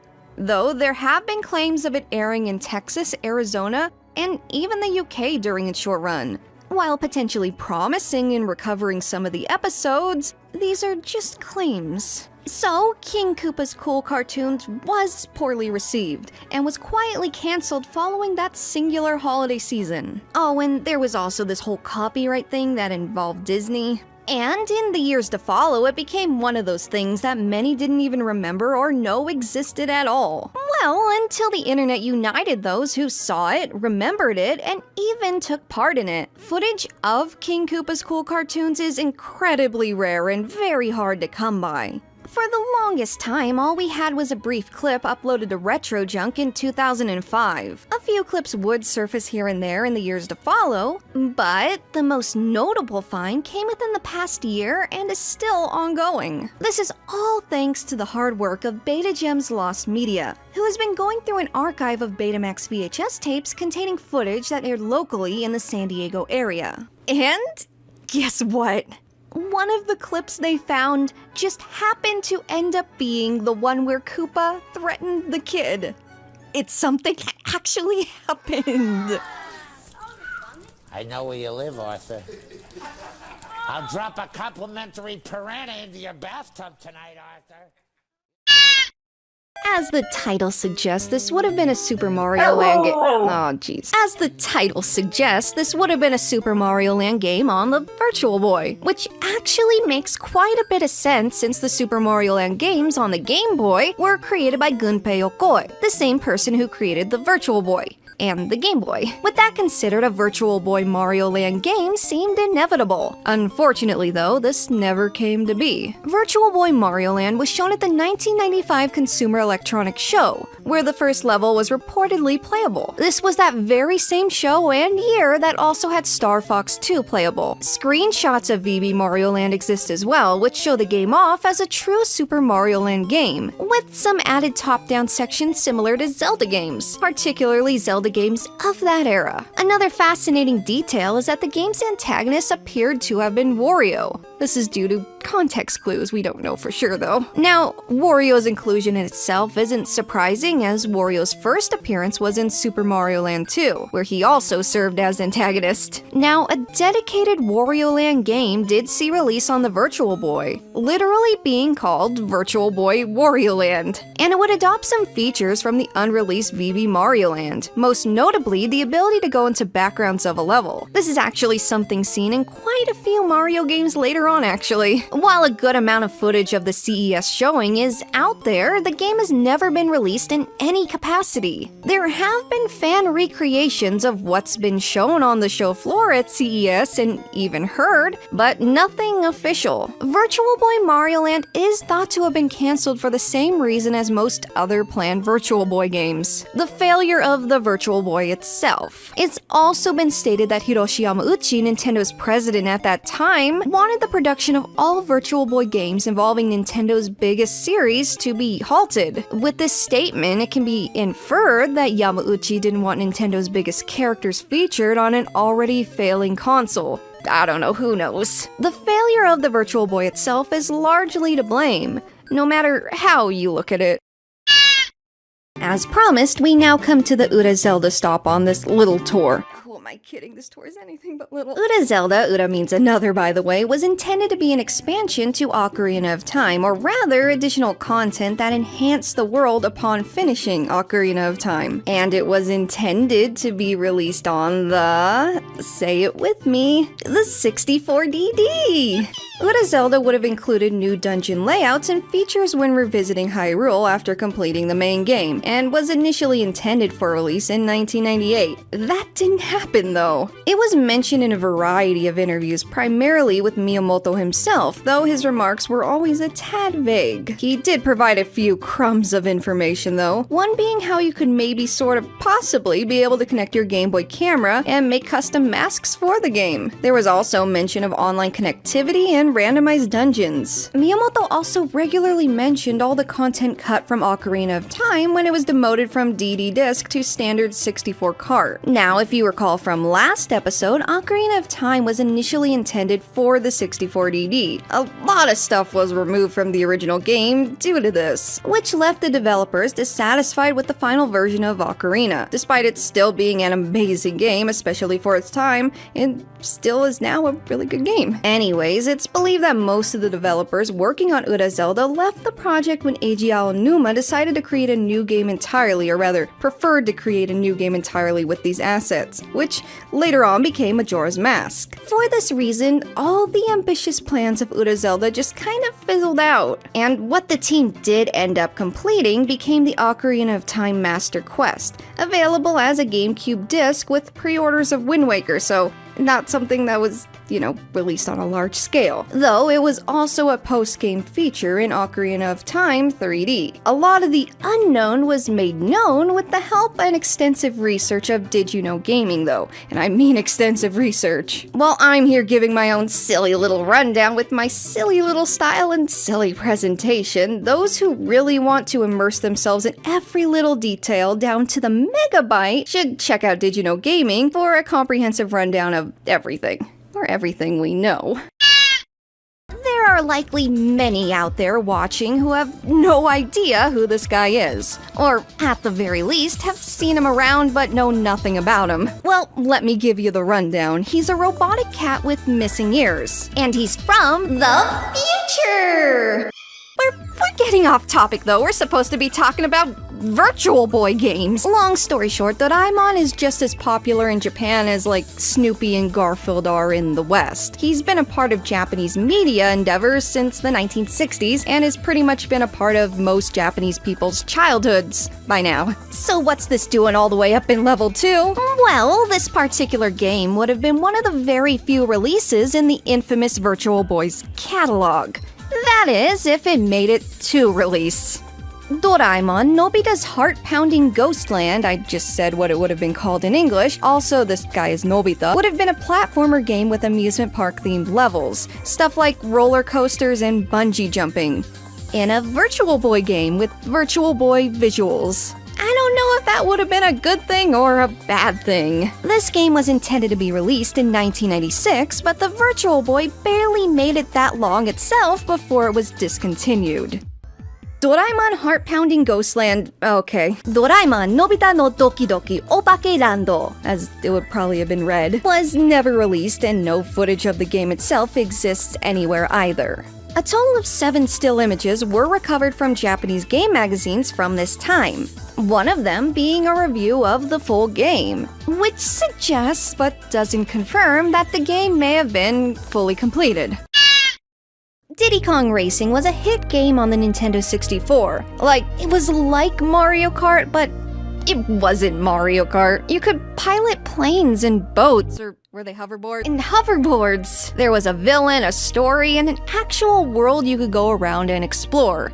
It was securely its own thing, and I could spend hours just wandering around the hub world as a kid. All that aside though, there was almost a game like this on the GameCube, a direct sequel to Diddy Kong Racing. That seamless sandbox style was intended to return in Donkey Kong Racing as it was intended to be called, but this game would instead have the characters racing on a variety of wild animals to fit more with the whole jungle theme. These animals could be upgraded with the use of fruits, and there was also the risk of being thrown off of them during a race. The cast would have likely been mostly made up of Donkey Kong characters, as the characters teased were primarily Kongs. We got Tiny Kong, Cranky Kong, Kiddy Kong, etc. In addition, a multiplayer mode supporting up to 4 players was also teased. And where was all of this teased? E3 2001, where we were given a full trailer tech demo combo. From here, the game was given a 2002 release window, and more of the game was expected to be shown at Space World that year.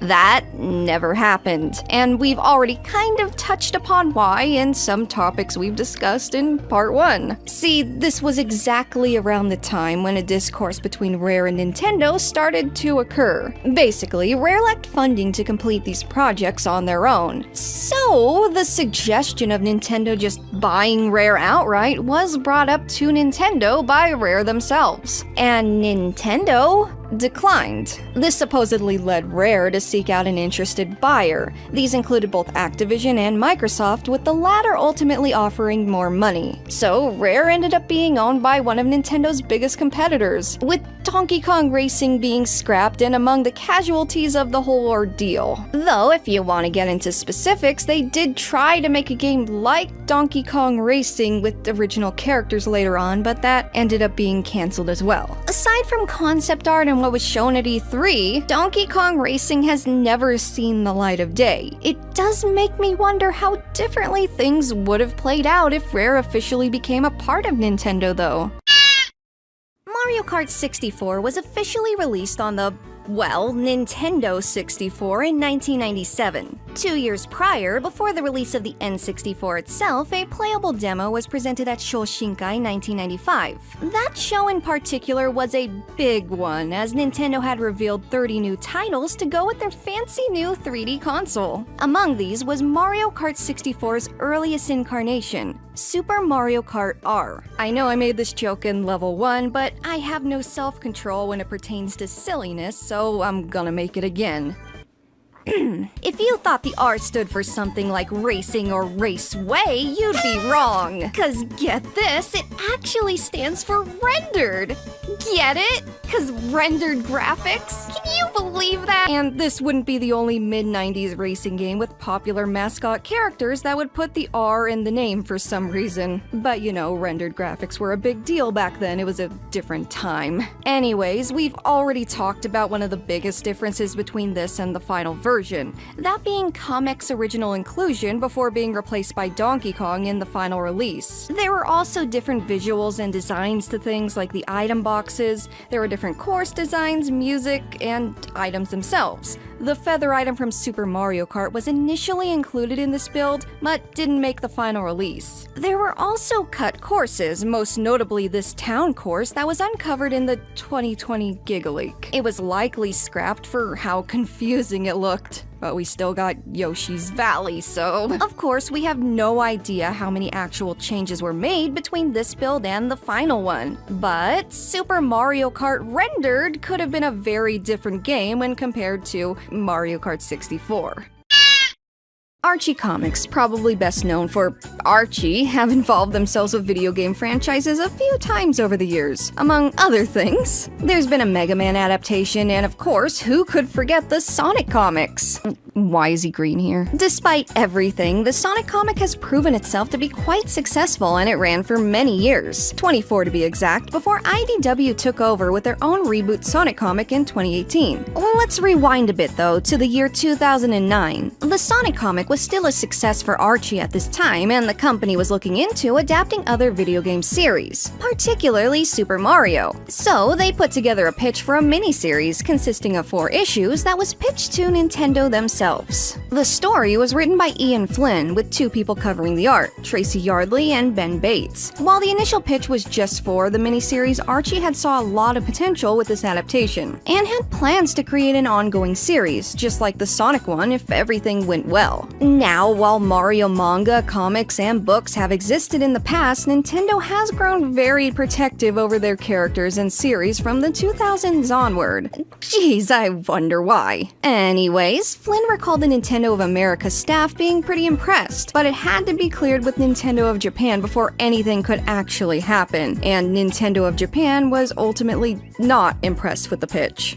Archie did come back at them with Metroid and Kirby pitches later on, but the same thing happened. Eventually, they attempted pitching a comic adaptation to Capcom though, you know, the Mega Man one mentioned earlier, and that was successful, being released in 2011. Now, Nintendo has greenlit comic adaptations in recent years. I'm using recent years a little roughly here, but not as large in scale. One example being the Skyward Sword comic made by Penny Arcade to promote the release of said game. Here's a physical copy I obtained at a PAX panel this year, and I heard firsthand just how strict Nintendo can be when allowing these kinds of things to come about. So, while unfortunate, Archie's pitch never ended up being a thing. The story is known though, as Flynn shared the full synopsis on a 2019 Twitter post. Flynn states that he would have changed things up and made them less dramatic and more whimsical if he were to do it again. Flynn's quote sums the whole thing up best. It started off with Mario and Luigi being summoned to Peach's castle for a plumbing job. Luigi was excited about this career-defining contract. Mario less enthused. A job's a job and he's bored of his career.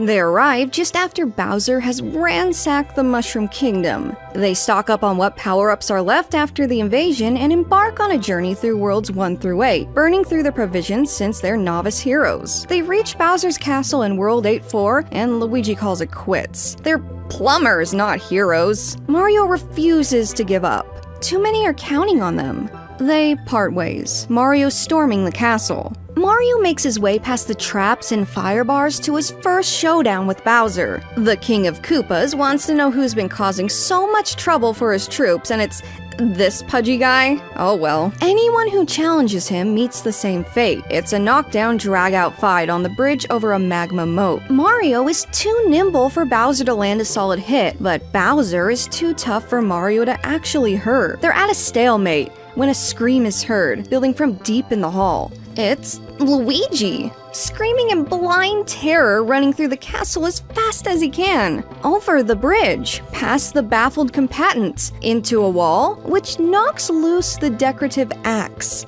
which cuts the bridge. Mario bounces off the falling Bowser to safety. Mario and Luigi reconcile.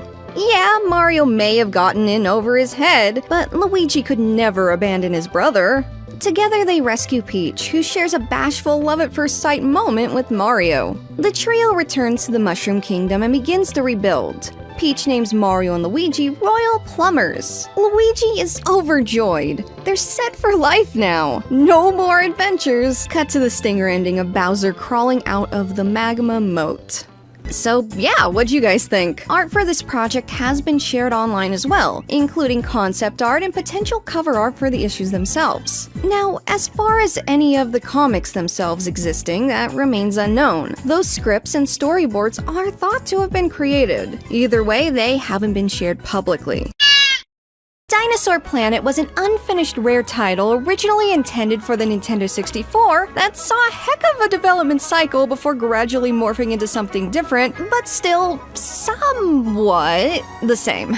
This is a big one, so let's start at the very beginning. Development for Dinosaur Planet began sometime in 1997 once Diddy Kong Racing had finished. At this point in the game's development, the premise would have strictly involved original characters made by Rare. And get this, Dinosaur Planet was originally supposed to be Timber's game. You know, that little tiger guy in Diddy Kong Racing. But the story instead evolved to surround two Fox characters named Crystal and Saber. And both Crystal and Saber had their own unique weapons, combat, and partner characters. Dinosaur Planet was also planned to be fully dubbed into English. I know I've already said this regarding other Rare games on this list, but this game was incredibly ambitious for its time. Dinosaur Planet in its original form would have used the biggest N64 card available and the expansion pack on top of that. Gosh dang! A demo for Dinosaur Planet was shown at E3 in 2000 to very positive reception. By this point, Dinosaur Planet was said to be nearing completion. Nintendo was especially impressed and arranged to meet with the developers in person and discuss a little suggestion/proposal they had. This suggestion was to incorporate Star Fox characters into Dinosaur Planet's universe, forming a quote-unquote marriage between the IPs, as Kevin Bayliss, a former Rare developer, recalled it being phrased. And thus, the game's development continued,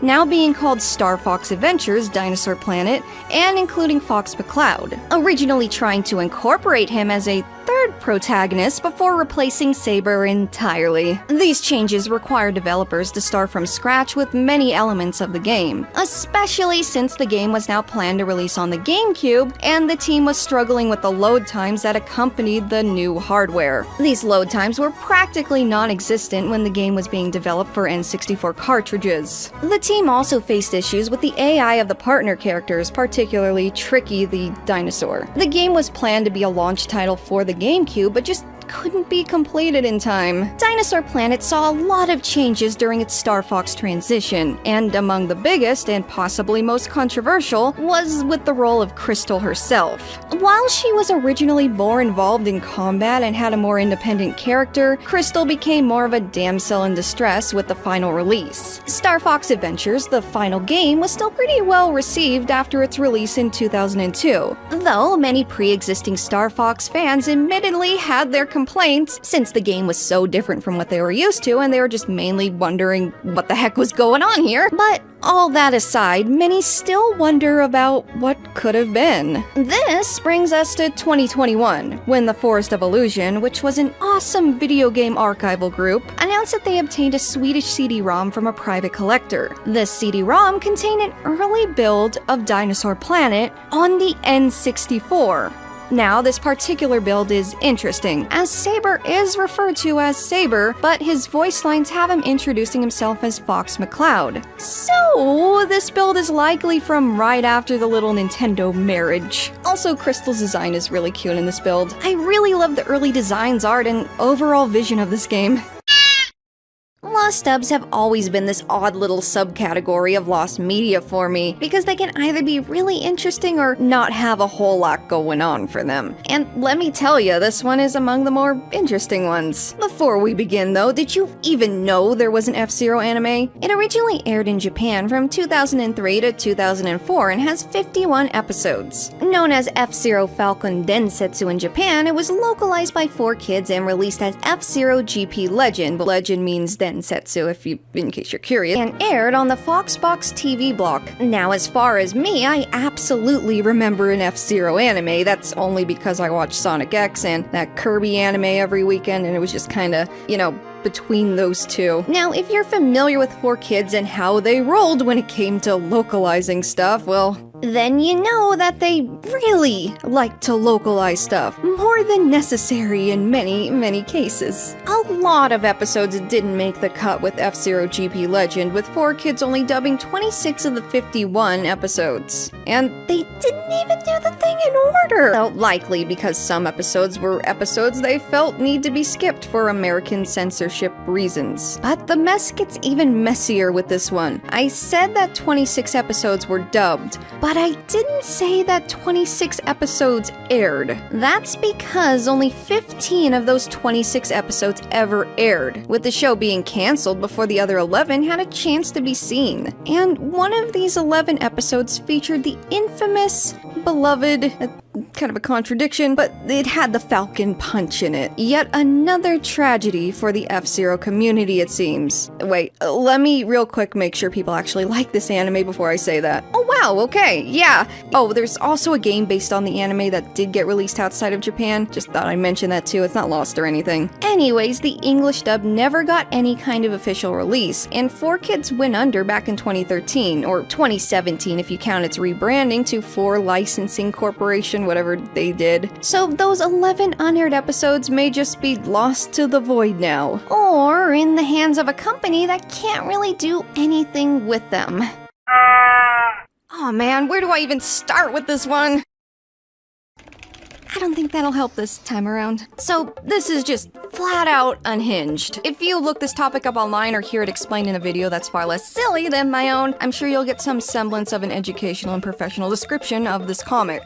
But this is a different kind of video, a video where I get to say it's unhinged in varying levels of what the Yahoo! Because that's the best way I can think to describe whatever's going on here. I'm getting way too ahead of myself here though. What is Shitamachi Ninjo Gekijo? Well, the title means Lower City Empathy Theater, and you're likely even more confused now. Okay, so this was a Nintendo-approved Super Mario webcomic produced and shown exclusively on Nintendo's Satellaview service. Oh, hi again. No, we're not talking about you again yet. It was created by Lily Frankie, a Japanese comedian, writer, illustrator, and actor. The comic is also referred to as Lily Frankie Theater. And while, yeah, Lily Frankie is an illustrator, the comic does not feature illustrations. Rather, the skits themselves were acted out by Mario plushies, and they certainly did act things out. We got Womanizer Mario and Toad, Mario hiring Toad as a hitman, Mario pulling tools from different parts of his body for some reason, Mario and Toad meeting Bill Gates,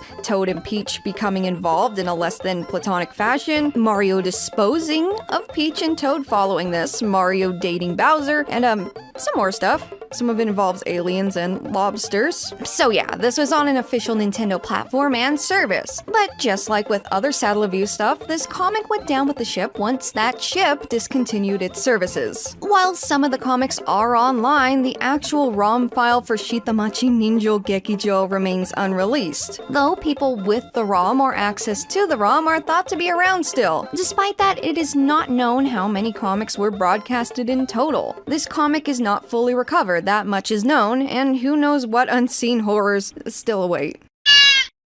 Some of y'all may be familiar with Grunty's Revenge, a 2003 release on the Game Boy Advance. While this is the only released Banjo game on a portable console, there was another intended for release on the Game Boy Color. kinda. Banjo-Kazooie Grunty's Curse was essentially the original draft for Grunty's Revenge, but with different levels and an alternate storyline, among other things. So, while Grunty's Curse was technically a cancelled game, it did become Grunty's Revenge, just with a lot of changes along the way. The GBA release had a story involving time travel with Mecha Grunty trying to prevent the meeting of Banjo and Kazooie in the first place. Now, the Game Boy Color precursor would have taken place years after the original Banjo-Kazooie on the N64.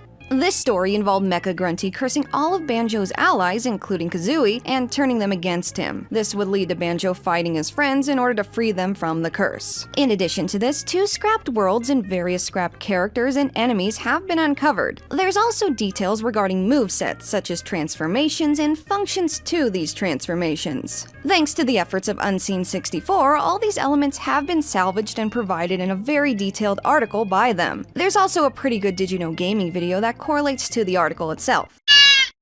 Many of you are likely very familiar with Action 52, and not because it's something nostalgic or dear to your heart. Nah, most of you are probably familiar with Action 52 because of... Are you ready for some action? Some Action 52? If you are among those unfamiliar, Action 52 was a collection of games by Active Enterprises, with said games varying in levels of poor quality. This multi-game cart was unofficially but legally released to the NES in 1991. Action 52 sold poorly, due in part to the low-quality games on the cartridge, but the other reason why sales were so poor was because, well, the thing was being sold for the low price of $200 in 1991. Today, that's over $400 for reference. That price ain't getting any lower. Most of the games on this cart were just low-effort space shooters and platformers that just kinda blended together. But the most standout title among the Action 52 collection was the Cheetah-Men.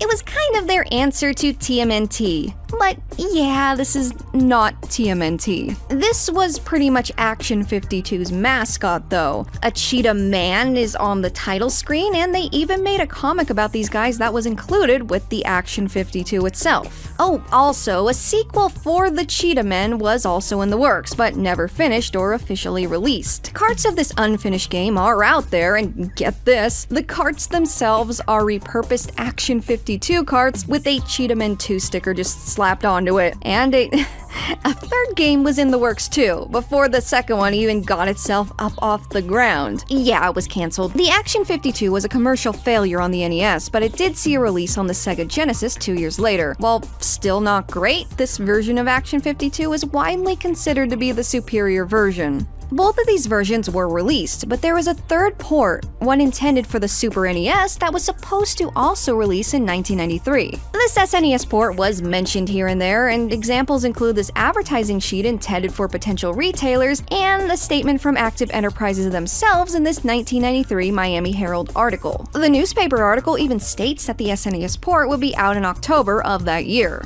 But for reasons unknown, the SNES port just never came to be. In the years since, no SNES Action 52 prototypes have ever surfaced. Motos are a cut enemy character from Super Mario 64. This is a Moto, or Motos, I'm not sure what the plural form of Motos is. These guys were only seen in the beta version of Super Mario 64 and are thought to have functioned similarly to the bully characters seen in the final release, or the Chuckyas, who kinda do the same thing. These enemies were completely unknown for years, and were discovered 24 years after Super Mario 64's release. Talented people in the community have made efforts to recreate the Motos and place them back in the game itself. While Wario did make it into Smash eventually with the release of Super Smash Bros. Brawl in 2008, there were intentions to include him in Melee 7 years prior. Wario was the suggestion of many people while Melee was still in development, according to Sakurai himself. Sakurai claimed that if he had enough time, he would likely have included Wario, though at the same time was also concerned about too many Mario characters being included. And nowadays, we have a whole other concern entirely. Well, not to me at least. Mario would receive an alternate skin with Wario's color scheme in Melee, though. There's also a Wario trophy. Now, as far as the lost media goes, who knows if any Wario data for Melee even exists? This one's mostly just rumors based on interviews and hearsay. The This was a Japan-exclusive adapter that allowed users to connect their Game Boy Color to the internet using the capabilities of their own cell phone from 2001 to 2003. And if you think that's really advanced for its time, I got a whole video on what Japanese phones could do back then. Check it out if you want. The mobile adapter GB allowed Pokemon Crystal players to engage in various online multiplayer activities like battling and trading, and was accessed through the Japan-exclusive Pokécom Center in Goldenrod City. And that's right, this in-game location only existed in Japanese copies. Exclusive downloadable content was provided, such as exclusive items, though it had a lot more going on than just exclusive items. There were also exclusive mini-games you could play, exclusive locations, and exclusive characters, such as a time-traveling girl named Chiyoko. There were even small changes to the world itself, as character dialogue would change following a visit to the Pokécom Center. Really, it's not entirely clear what was offered in total though, just because there were so many cool little things the mobile adapter GB did. And Pokemon Crystal was not the only game compatible with the mobile adapter either. There was also a golf game, which probably means more lost content. You don't need me to tell you how obscure and brief this feature was though. It wasn't even a success during its release and distribution. This release and distribution only being within Japan. The adapter saw low sales and the service in itself saw low user traffic, especially as time went on. And with the release of the GBA and Pokemon Ruby and Sapphire shortly following the release of the mobile adapter stuff fell into obscurity further following its discontinuation in December of 2002. This closure made all content available on the service unobtainable from then on. Now, wait a minute, don't lose hope just yet. There are some loopholes to access the data, but it is cumbersome and unreliable, I won't lie to you there. Here's why. Now, all the old Pokemon cartridge games were reliant on a battery within the cartridge itself to save the saved data. Pokemon Crystal's save data was especially reliant on this battery. This is because Gen 2 was the very first Pokemon game to utilize an internal clock feature, to make the time in-game the same as the time in real life. Now, this internal clock, it relied on the battery as well, and because this internal clock was always running, not just when the game was powered on and in the console, these batteries drained rapidly. Once the battery dies, all the saved data is erased. Now, in recent years, there have been ways people have found to retain your saved data while you change the battery, but this is something the community found out in recent years, and you gotta do it before the battery dies. So the takeaway here is that mobile adapter data was saved onto the cart, but once the battery dies, it's kinda gone for good. While it is technically possible that a Crystal cart with mobile adapter DLC is still out there, you don't need me to tell you how rare such a cartridge would be. We're truly talking about a miracle cartridge here, the chosen one. Now, despite all this, efforts have been made to try and emulate what we do have, including the data on the mobile adapter GB adapter itself. The data downloaded from the service itself, however, all that, DLC and content is, as of right now, completely lost to time. Kirby Air Ride, the racing game, the only Kirby game on the GameCube? Well, there was originally supposed to be another Kirby game on the console, one that wasn't a spin-off. Multiple Kirby games were intended for release on the GameCube, one being a full 3D platformer years before Kirby and the Forgotten Land on the Nintendo Switch, while two others were more traditional 2D adventures with multiplayer co-op. These games were worked on over a span of over 11 years, one after another. Each one was eventually scrapped because it wasn't fulfilling the vision or level of quality expected from Nintendo. Which one was Kirby GCN? Well, they all kinda share the traits of Kirby GCN, and they all kinda are Kirby GCN. In short, they're seen as different incarnations of Kirby GCN. These incarnations were shown sparingly over the years, with tentative titles like Kirby's Adventure and Hoshi no Kabi, or Kirby of the Stars. The development team saw two big issues throughout this time period. First with the multiplayer mode, and later with the 3D environment, and then the multiplayer mode again. The 4-player capabilities were tested in the first canceled game, as well as the third. While the first game was more faithful to the previous entries, specifically Kirby 64, the third attempt had more of a pop-up book style. Eventually, select elements from all three prototypes were successfully combined, particularly all those multiplayer hijinks, with the 2011 release of Kirby's Return to Dreamland. Despite that, the previous build seemed to be pretty far along, especially that first incarnation, as a good amount of footage and even plot details were shared at E3 2005. Years later, in an Iwata Asks interview celebrating the release of Return to Dreamland, screenshots of each of the three prototypes were shown off, pretty much confirming that each one was its own thing with its own shenanigans about.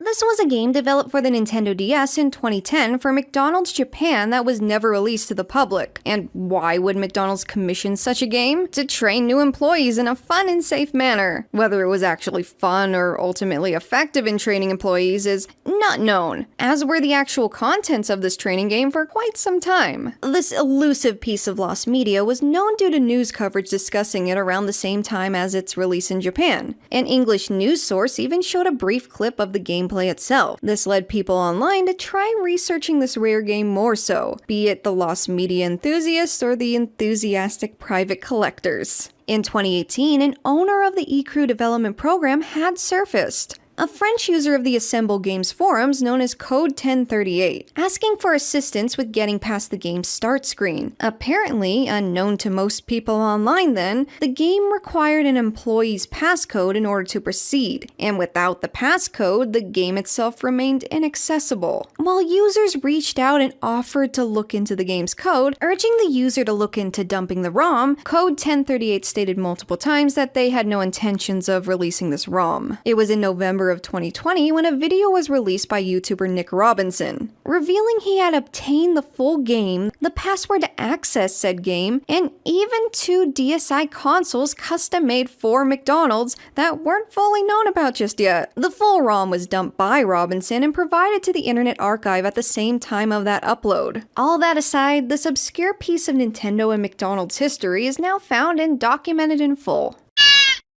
Did I talk about this at some point? That's a rhetorical question, but I think I've talked about this in an old Pokemon Lost Media video years ago. But all that's irrelevant. Time to talk about it again, maybe. In the Pokemon anime's early days, these little holiday anime recap specials were planned. While a 2-hour special did air in 1999, the very first one from 1997 was planned but never came to be. This is because of an unplanned, sudden hiatus due to the Porygon incident, which we touched on a little while back in Level 1, and at much greater lengths earlier this year. The Porygon incident had many lasting effects, which caused the delay and cancellation of various episodes of the anime. Among these was this unaired special, titled Omisoka da yo Pocket Monsters Encore, or its New Year's Eve Pocket Monster Encore. A common misconception is that this special was known about because it was advertised for, but no commercials promoting the special actually ever aired. Confirmation of the special's existence is all thanks to the Japan-exclusive Laserdisc release of Pokemon the First Movie. This release in itself is really cool actually, one of the very few ways to watch the original theatrical version of the film without all the CGI edits and additions added later. So the inside of this release includes a list of all the episodes that aired thus far and their production numbers. From here, the special's existence was confirmed further by the episode numbers on scripts, and that Laserdisc release is the main source of info, and let me tell you, it's a hard item to come by. Huge thank you to Skull on YouTube for sharing the contents of this rare piece in a YouTube video. That really helped me research this one a bit. While it's not known what the special itself entailed, aside from it serving as a recap of the previous episodes, it's believed that clips of the Porygon episode may have been included. Some of the special may have been repurposed into the 1999 one as well, since that one is double the length. This episode is among 4 in the Pokemon anime that were never released at all. We'll be seeing the others a bit later on.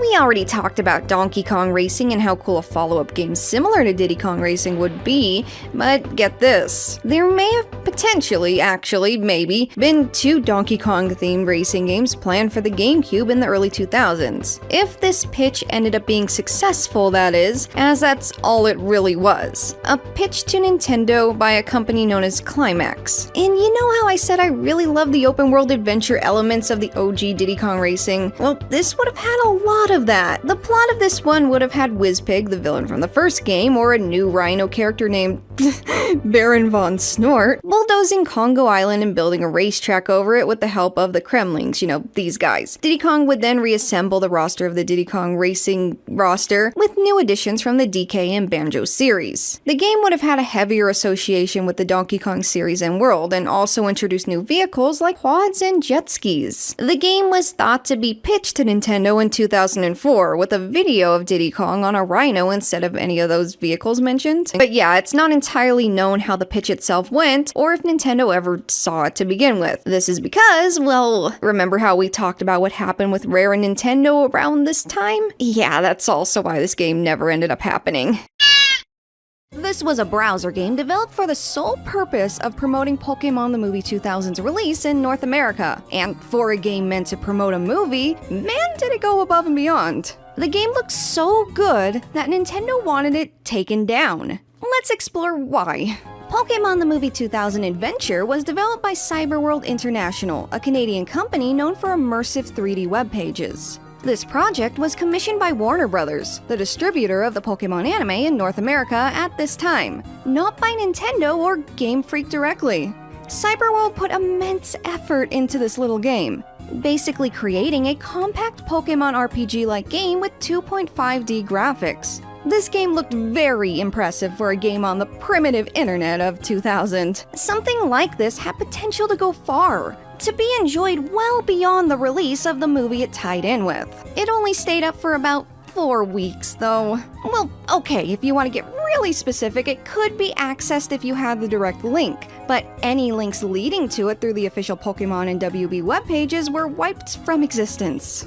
Wiped so efficiently, in fact, that so many Pokémon fans just didn't know it even existed to begin with. I vaguely remember it, but I'm not sure if I'm confusing it with the game that was on the Pokémon the First Movie webpage, which wasn't really a game. The link itself is thought to have worked up until as late as 2011, but this claim is according to a 4chan comment and can't be confirmed anymore. So, what gives? Why was this game taken down? Well, at this point in time, the Pokémon franchise only had 2 3D Pokémon games on the market, Pokémon Snap and Pokémon Stadium, unless we're counting Pikachu and Smash, but that's not a Pokémon game. But yeah, because Pokémon 2000 Adventure, a free online game, looks so good, Nintendo felt it may make the console games that cost money to buy and play look bad in comparison. Or perhaps just not worth the money, which would damage sales. Personally, I don't see this, especially with how the N64 titles are full game experiences and 2000 Adventure only takes about half an hour to finish. They also don't exactly look identical. What's done is done though, and the game remained lost for over a decade and only remembered by those who caught it in time. But good news! Pokémon 2000 Adventure's data was found last year, provided by employees of Cyberworld who still had the game preserved. The assets were restored by Rufus 10 of the Pokémon Garden community and their friend Doomtay. And there we go! And you can go play it right now if you want. Please finish this video first though. This is a Mario web browser game developed to promote an IBM computer. Shocking, I know. It's also the very first web browser game to feature Mario, as Nintendo gave IBM the official okay to do so. They even gave away Mario hats as part of a contest that tied in with the promotion, though I don't think any of the winners have come forward online to show off the hat itself. This game, like Pokémon 2000 Adventure, was not developed by Nintendo themselves. Instead, it was made by a web design company called C3. So how did the game itself play? Was it a platformer like the mainline Mario series? Not at all, actually. It's kind of its own unique thing. Kinda like Whack-A-Mole. Once the IBN promotion ran its course, the game was removed from official web pages and fell into obscurity for 26 years. In April of 2023, a Reddit user known as Waifu Groove came across archive files for Mario NetQuest on an old fan site. But it wasn't just sitting there plain as day, oh no. It took quite a bit of digging to uncover all the data and assets for the game and make it playable. But lo and behold, Waifu Groove was able to do it, and even wrote a Reddit post detailing all the details on how they were able to do so.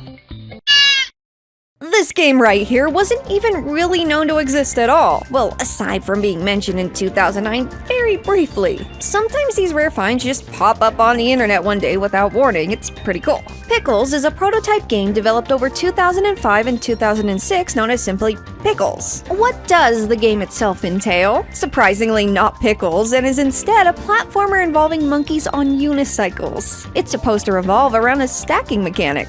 A Pickles demo had been shown at Games Connection 2006. This prototype was discovered at random by a Nintendo collector known as Cake Hoarder, discovered within something they had purchased. Basically, they purchased a development GameCube, and the prototype was just sitting there in the console upon obtaining it. The game was created by a small defunct company known as Santa Cruz Games, and the person who sold the development GameCube, their father had actually worked for the company. Somewhere between the release of the original Star Fox, the almost release of Star Fox 2, and the ultimate release of Star Fox 64 was another Star Fox. This one was for the short-lived and ill-fated Virtual Boy, well, unless it never became a game at all, that is. See, this is all there is to go off of. A tech demo with an R-Wing-like vehicle that was shown at the 1995 Consumer Electronics Show. This footage was brief and untitled, within a theater with multiple screens, each screen showcasing a different game. Photography was prohibited in this theater, but what may very well be the only existing footage was secretly captured by Groove Raider of the Planet Virtual Boy community. According to the uploader themselves, they put tape over the camcorder light and were able to leave with the footage and upload it online years later. More information on this is available on the Planet Virtual Boy site, including this magazine scan with a clear screenshot of the tech demo and the R-Wing-like vehicle itself. And we're back again with some more BS, if you know what I'm saying. Okay, yeah, we have another broadcast satellite game provided through the Super Famicom Satellaview service. This one being a unique extended version of Super Mario All-Stars with additional content added. BS Super Mario Collection was released in 1997. Wait, there I go again using the word released again when these were Satellaview broadcasts. So it was broadcasted for 4 weeks in 1997, with each week covering select worlds from a different game in the All-Stars collection. In addition, each week had unique footage and features not present in the original standard release. ここはみんなが平和に暮らすキノコ王国。この王国に大魔王クッパの一族が侵略してきました。おとなしいキノコ一族はクッパの魔法で岩やレンガなどに姿を変えられてしまった。 We already gone through why these Satellaview games are near impossible to recover in the BS Zelda section earlier, and the same applies to this game. Week 3 of BS Super Mario Collection's ROM was recovered, and it was later discovered that within it included data of Week 2 as well. So that's neat. Footage of Week 1 and 4 have been uploaded online as well, but to my knowledge they aren't playable, cause they're all from VHS recordings. So, you know, that makes sense. But that's really cool because they have the SoundLink broadcast audio and those trippy Satellaview load screens. They're fun to look at and they could have easily become lost completely if nobody thought to record them. So as far as Satellaview information in general goes, it tends to be a bit outdated on wikis. But I did a bit of searching around and I believe what's available to play is still the case currently though, that being Week 3 and a little teeny bit of Week 2. So yeah. Just like how Wario was thought to be intended for Melee, it appears Bowser was intended for the original 1999 Smash Bros. On the N64. Bowser would later make his debut with Super Smash Bros. Melee on the GameCube in 2001. This story is kinda similar to Wario's in that Bowser was also considered but not included because of limitations with time and space available. What is interesting to note, however, is that Shigeru Miyamoto listed Bowser as a playable character who would be playable in Smash in a 1998 Nintendo Power interview. So unlike Wario and Melee, who likely may not have any data at all, there could very well be data for Bowser that was cut from the original Smash Bros. That's just me speculating though. At the end of the last part, we discussed how Pikmin 4 had been in development purgatory for almost a decade, basically being announced and then hearing nothing about it until more than an entire console generation later. Another game with a similar timeline, albeit a tad longer and still ongoing, is Metroid Prime 4. It is public knowledge that sometime during this extensive development cycle, the whole game was scrapped and development was restarted from scratch. Shinya Takahashi himself had stated this in a Nintendo Direct back in 2019. Doesn't get more official than that. Shortly following this, a few interesting job positions surfaced by Retro Studios, the Nintendo-owned developers in charge of Metroid Prime 4, as well as the previous Metroid Prime games, suggesting that maybe they needed more hands on deck. I don't know though. Getting off topic though, as that scrap build that was worked on from 2015-2016-ish to 2019 is kind of its own separate entity now. And while it did not meet Nintendo's standard as far as game quality, it would be interesting to see how it differs from the final 2025 release when that finally releases. Though I will say that the story of Metroid Prime 4 seems to have been planned out for quite some time, as Bill Trinen had mentioned that Sylux, a character introduced in Prime Hunters on the DS back in 2004, would likely be involved in Prime 4. Fast forward to 2024, and who do we see in the first official trailer? Sylux! I had to look into this to make sure it's him, but yep, that's him, that's Sylux! But yeah, that previous scrap build is probably pretty different, but still cool. If you were around in the 2010s looking at video game soundtracks, then this name is likely quite familiar. Silva Gunner was a popular channel that uploaded tracks from video game OSTs. Or did they? See, Silva Gunner and its previous channel Gilva Sunner used a clever bait-and-switch tactic. Their videos consisted of what looked like tracks from video games. You'd click on the video thinking it's a song from a popular video game, and the song would play like normal. Until the remix kicked in. I gotta be honest, back in the day these used to annoy me so much, but a lot of the remixes were actually genuinely good, and the channel became a gaming community meme, and it grew on me as well as time went on. And if you remember this meme, it was commonly used here as a kind of jump scare thing.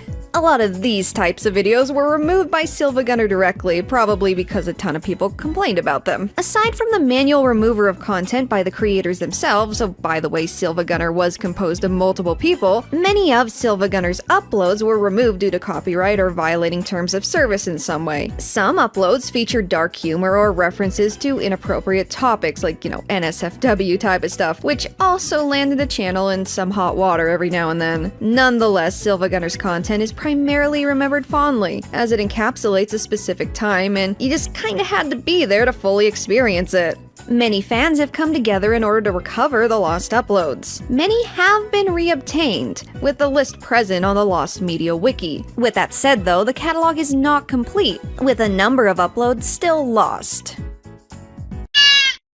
Here's an obscure little piece of Nintendo's pre-Mario gaming history. Sky Skipper was a tabletop arcade game that saw a limited release in 1981 by Nintendo.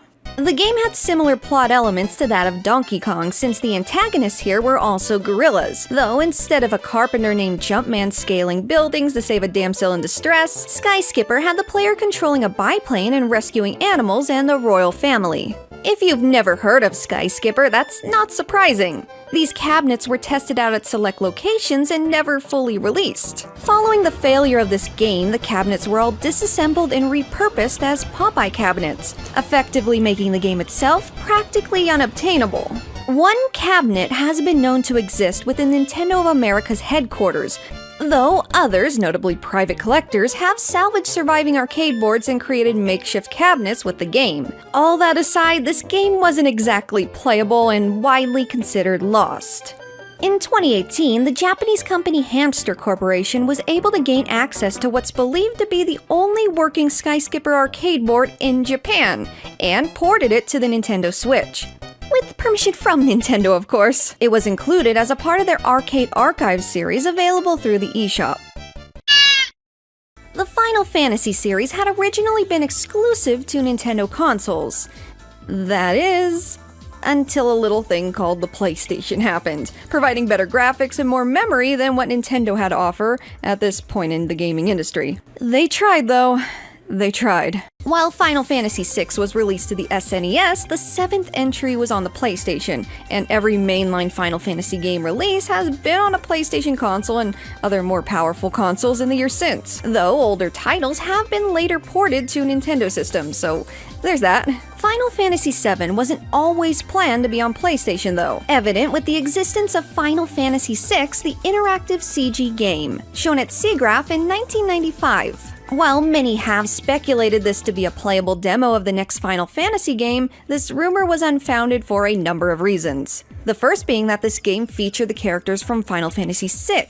Also, Final Fantasy VII will be released only a year later, so that definitely put speculation to rest. Final Fantasy VI, the interactive CG game, was thought to have been created just to test the waters with the capabilities and limitations of the N64. Aside from that SIGGRAPH showing, this demo has never been released anywhere else. Friendly reminder that this was a playable demo, rather than just a tech demo. It had 3 playable characters and had a new battle system unlike 6, but similar to what 7's would become. Among the most interesting gameplay details were the controls, issued with different motions on a mouse rather than a controller, something that would definitely not make it into 7. While footage of the demo itself is readily available online and also provided through a PlayStation promotional disc that featured a preview for 7 too, the actual demo has never been seen since its brief availability in 1995. This is an unreleased Nintendo DS game based on the 1995 teen comedy film Clueless. The game itself, also referred to as Clueless Girls in Beverly Hills, has the player growing from Beverly Hills high schooler to up-and-coming fashion designer. It basically intended to emulate the fashion and social dynamics from the movie itself. The game was developed from 2008 to 2010, with the release date in Europe sometime in 2010, and an official ESRB rating in America around the same time. The game never saw any release, though. Clueless Fashion was developed by Glyphic Entertainment and published by 505 Games, same publisher that almost gave us Mean Girls DS. In 2021, YouTuber RayMona was able to successfully correspond with individuals associated with the game's development. These individuals provided RayMona with a ROM file of one of the builds, as well as various production materials and the game manual. All assets were uploaded and provided by RayMona, and the full game is no longer lost.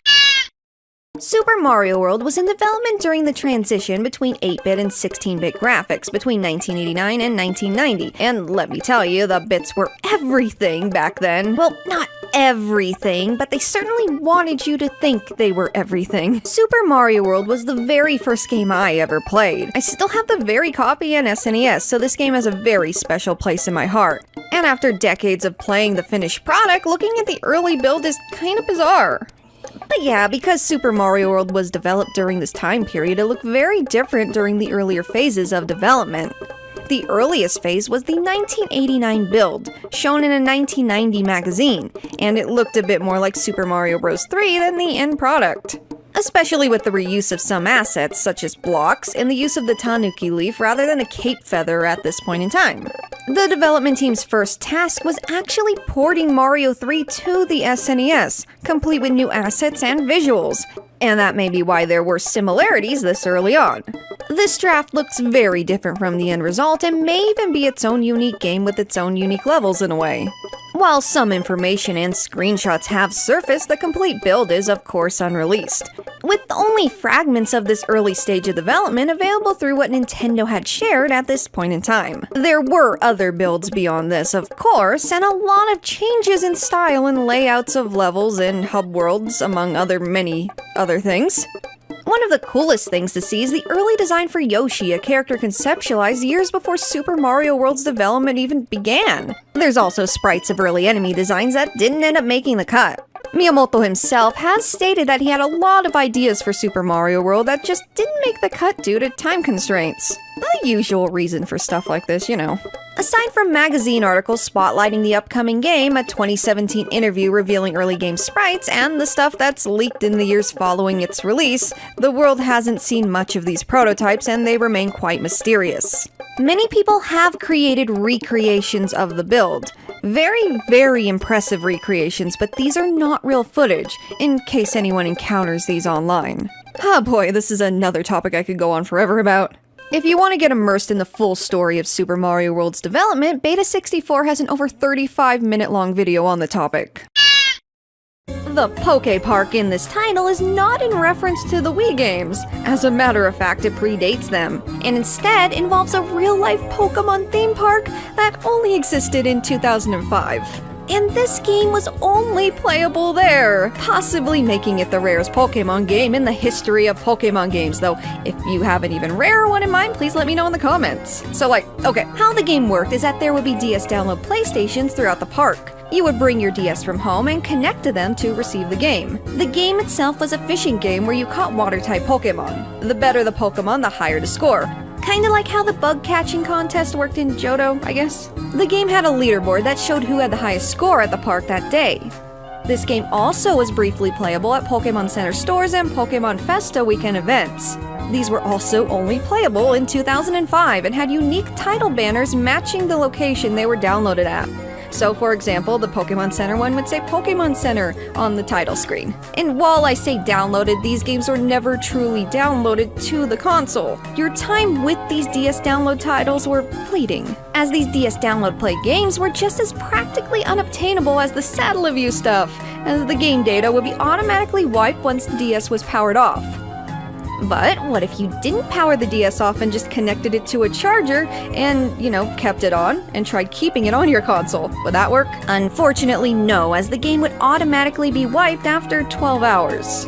With that said, Pokepark Asari Taikai DS, aka Pokepark Fishing Rally DS, is completely lost. You can see what the game looked like though and how it played. There are a few videos of it floating around online.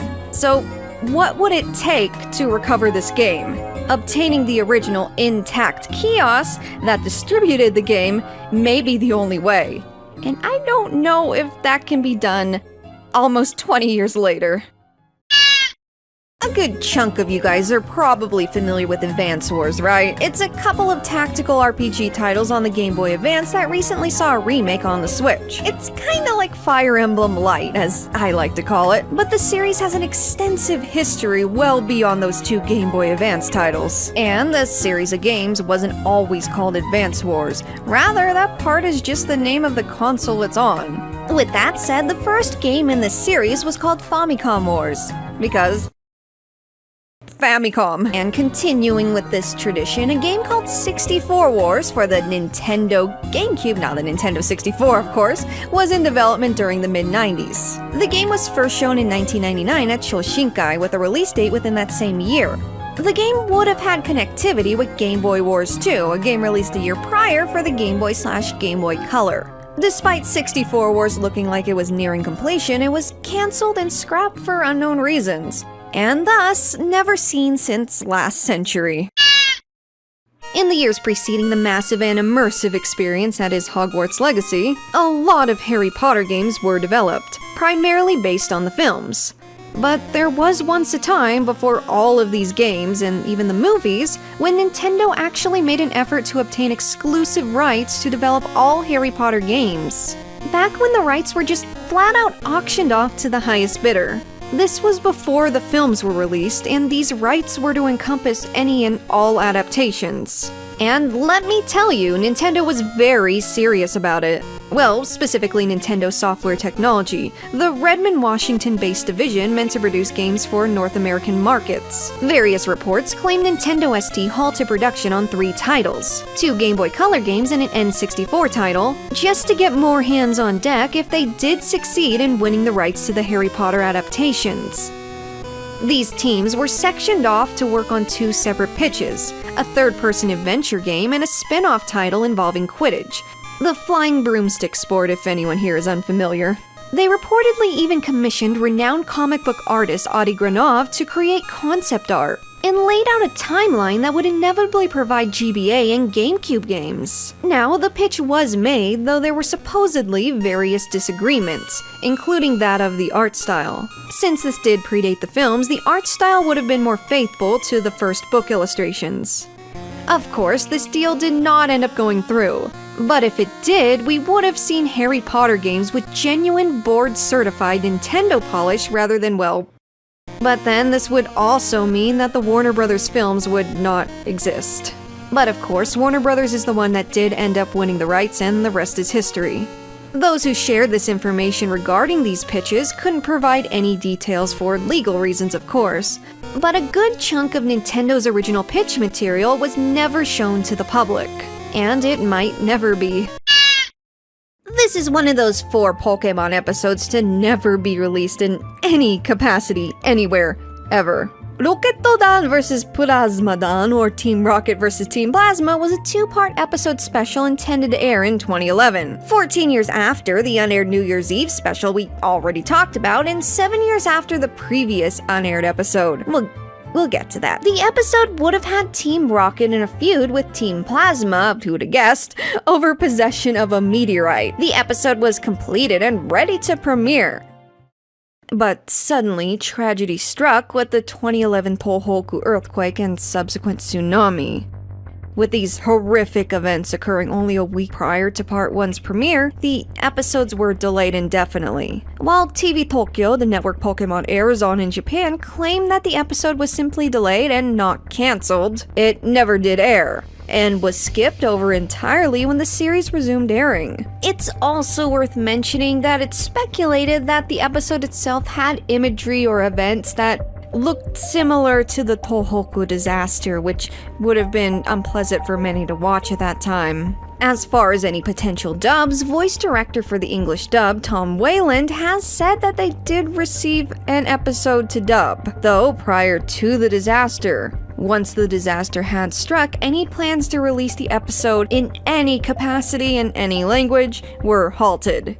In May of 2023, the scripts to both parts of the special were obtained by a Lost Media Wiki user named Makoda13. So, a Fire Emblem game did come out on the Wii, that game being Radiant Dawn, a game I traded in for a Wii U in high school, and I regret it immensely. That's not what this topic involves, though. This one was a real-time strategy game, similar gameplay-wise to Pikmin or StarCraft, that ultimately went unreleased. It's widely believed, but not confirmed, that Fire Emblem Wii wasn't intended to release at all and was simply meant to test the RTS approach out. See, Fire Emblem as a franchise was not doing too hot during this time period. So much so that 2012's Fire Emblem Awakening was intended to be a last hurrah for the series, and if it sold poorly, well, that was it.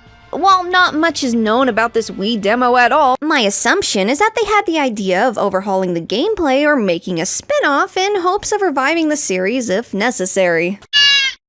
Despite what it may be suggesting, this game has nothing to do with Donkey Kong. Maybe. Actually, this appears to be a very early version of Yoshi's Island, before Yoshi was even involved. Possibly. Super Donkey in itself is an unfinished and unreleased platformer prototype that features an aviator-type character with detached hands and feet, kinda like Rayman. Some have speculated that this character could have been Stanley from Donkey Kong 3, especially considering how Super Donkey Kong is the Japanese name for Donkey Kong Country. We really don't know anything about this prototype, though. We don't even know when it was made, what the intentions were with it, or what the lore in itself entailed. As a matter of fact, we're not even supposed to know about any of this. Yeah, this concept in itself is nothing the public was even supposed to be seeing, as the files pertaining to Super Donkey were part of the 2020 Gigaleak. For that reason, we don't know the full story behind all this Super Donkey business, and we likely never will. The game was intended as a remake of the original Mario Bros. Arcade title, and interestingly enough, not one, but two Mario Bros. Games were developed for the Virtual Boy at this time. You know, just in case you couldn't get enough of that Mario Bros. Arcade action on the Virtual Boy. That other Mario Bros. Game was Mario Clash, and it did see a release, by the way. A demo for Mario Bros. VB was playable at Shoshinkai 1994, and the game was mentioned in various gaming magazines following this, with one article incorrectly referring to the game as Mario Clash, after Clash was already released. Now, it's unknown what truly became of Mario Bros. VB, but it is widely thought that the game just became Mario Clash. That's not confirmed, though. Another possibility could have been that the two games were separate projects and VB was cancelled due to Virtual Boy's sales, or that they simply felt another Mario Bros. Game was unnecessary on the platform. Screenshots and the Shoshinkai footage are all that's publicly available. While there is absolutely no shortage of Smash Bros. Character rumors out there, this potential fighter was found in the actual game's code. Okay, so Alph is a playable character in the Pikmin games, specifically Pikmin 3. With the third entry in the Pikmin series recently receiving a release at this time, it made sense that this character would be included in Smash Bros. Just as new Pokémon like Greninja and Incineroar have been. Alph's possible inclusion was discovered in the game's data, within leftover documents. While some would assume that Alph would likely have been a clone of Olimar with the same moveset and such, this was not the case. This is because, within leftover files found, assets for Rock Pikmin are seen. Now, Alph did in fact end up in Smash Bros. Wii U 3DS as an alternate skin for Olimar. Who knows why they ultimately took this route? Two other characters found in the game's data were met with a similar fate, but it could have been time constraints or developers feeling that Pikmin wasn't popular enough to warrant Alph's inclusion as a separate fighter. The early builds of Luigi's Mansion have already been discussed early on in the series, but this specific topic pertains to a 2000 tech demo that was never shown outside of Japan that featured early pre-release footage of the game and its assets. This demo was shown solely at that year's Space World event, and while a few clips were repurposed in the E3 trailer later that year, it was a very small portion of the overall 7-minute demonstration. Despite Space World being the only place to show the tech demo, camcorder footage of it is known to exist, and was present on a site called GamerWeb from 2000 up until 2003. But after the site saw a complete overhaul, being renamed Kikizol, the footage was removed from the site. This was the only known footage taken of the tech demo when it was shown at Space World, and it contained the whole thing. It was later on in 2021 that a group of users in the lost media community did the impossible and found a way to salvage this footage. How? They emailed the owner of Kikizol. Adam Dory, the owner of the camera footage, and Kikizol, formerly GamerWeb, happened to still have the tech demo footage 20 years later. They uploaded that footage to YouTube, and here we are.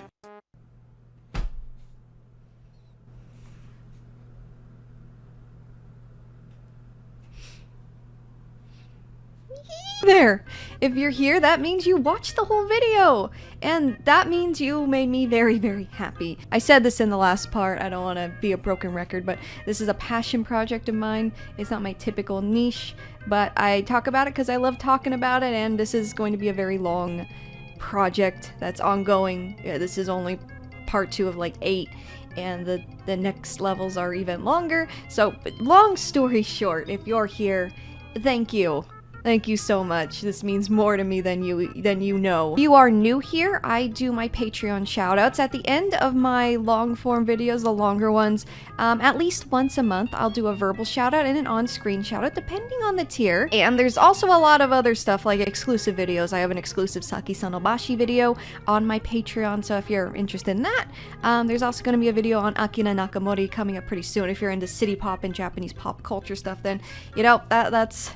Look forward to that. Anyways, massive thank you to Rex Drinks Red Bull, Rachel, Vanessa, Raglan Strom, Black Taco 695, Rain Summer, Kyle Hockenberry, Solid Ellipsis, Spencer Lynn, Nomber, Josh Spears, Lauren Hoagland, Gio Woe, J-Man, David Lawrence, Erlyn Kniflock, Gabriel, Connor McLaughlin, Jordan May, Shelfie, Stephen Bride, Creepy Leanie, Bill Baker, Gina Britton, Luke Brown, Pigpen, Layla Bloom, Jose Santana, Lizard Queen 27, Newt Fruit Shoot, Hexmaniac Hana, Chito Jeremiah BLR 322-32232, Roa Morasso, Lena SD98, Pada, Meek, Sidnet, Hosea DeRoca, Akali, Red Hoodie 50, Iggs, Eels, C Chameleon, Digital Dubs, Shivam Vashi, Pan Fried Life Jacket Awareness, Thagio VGM, Enigra J. Reese, Argua Bill, Christopher Valencia, PP Pasca Tag, Andrew LaPena, Mads House, Airfire, Grand Tactician, Soko, and Bishonen Knife. Once again, thank you so much, and I will see you guys in the next video.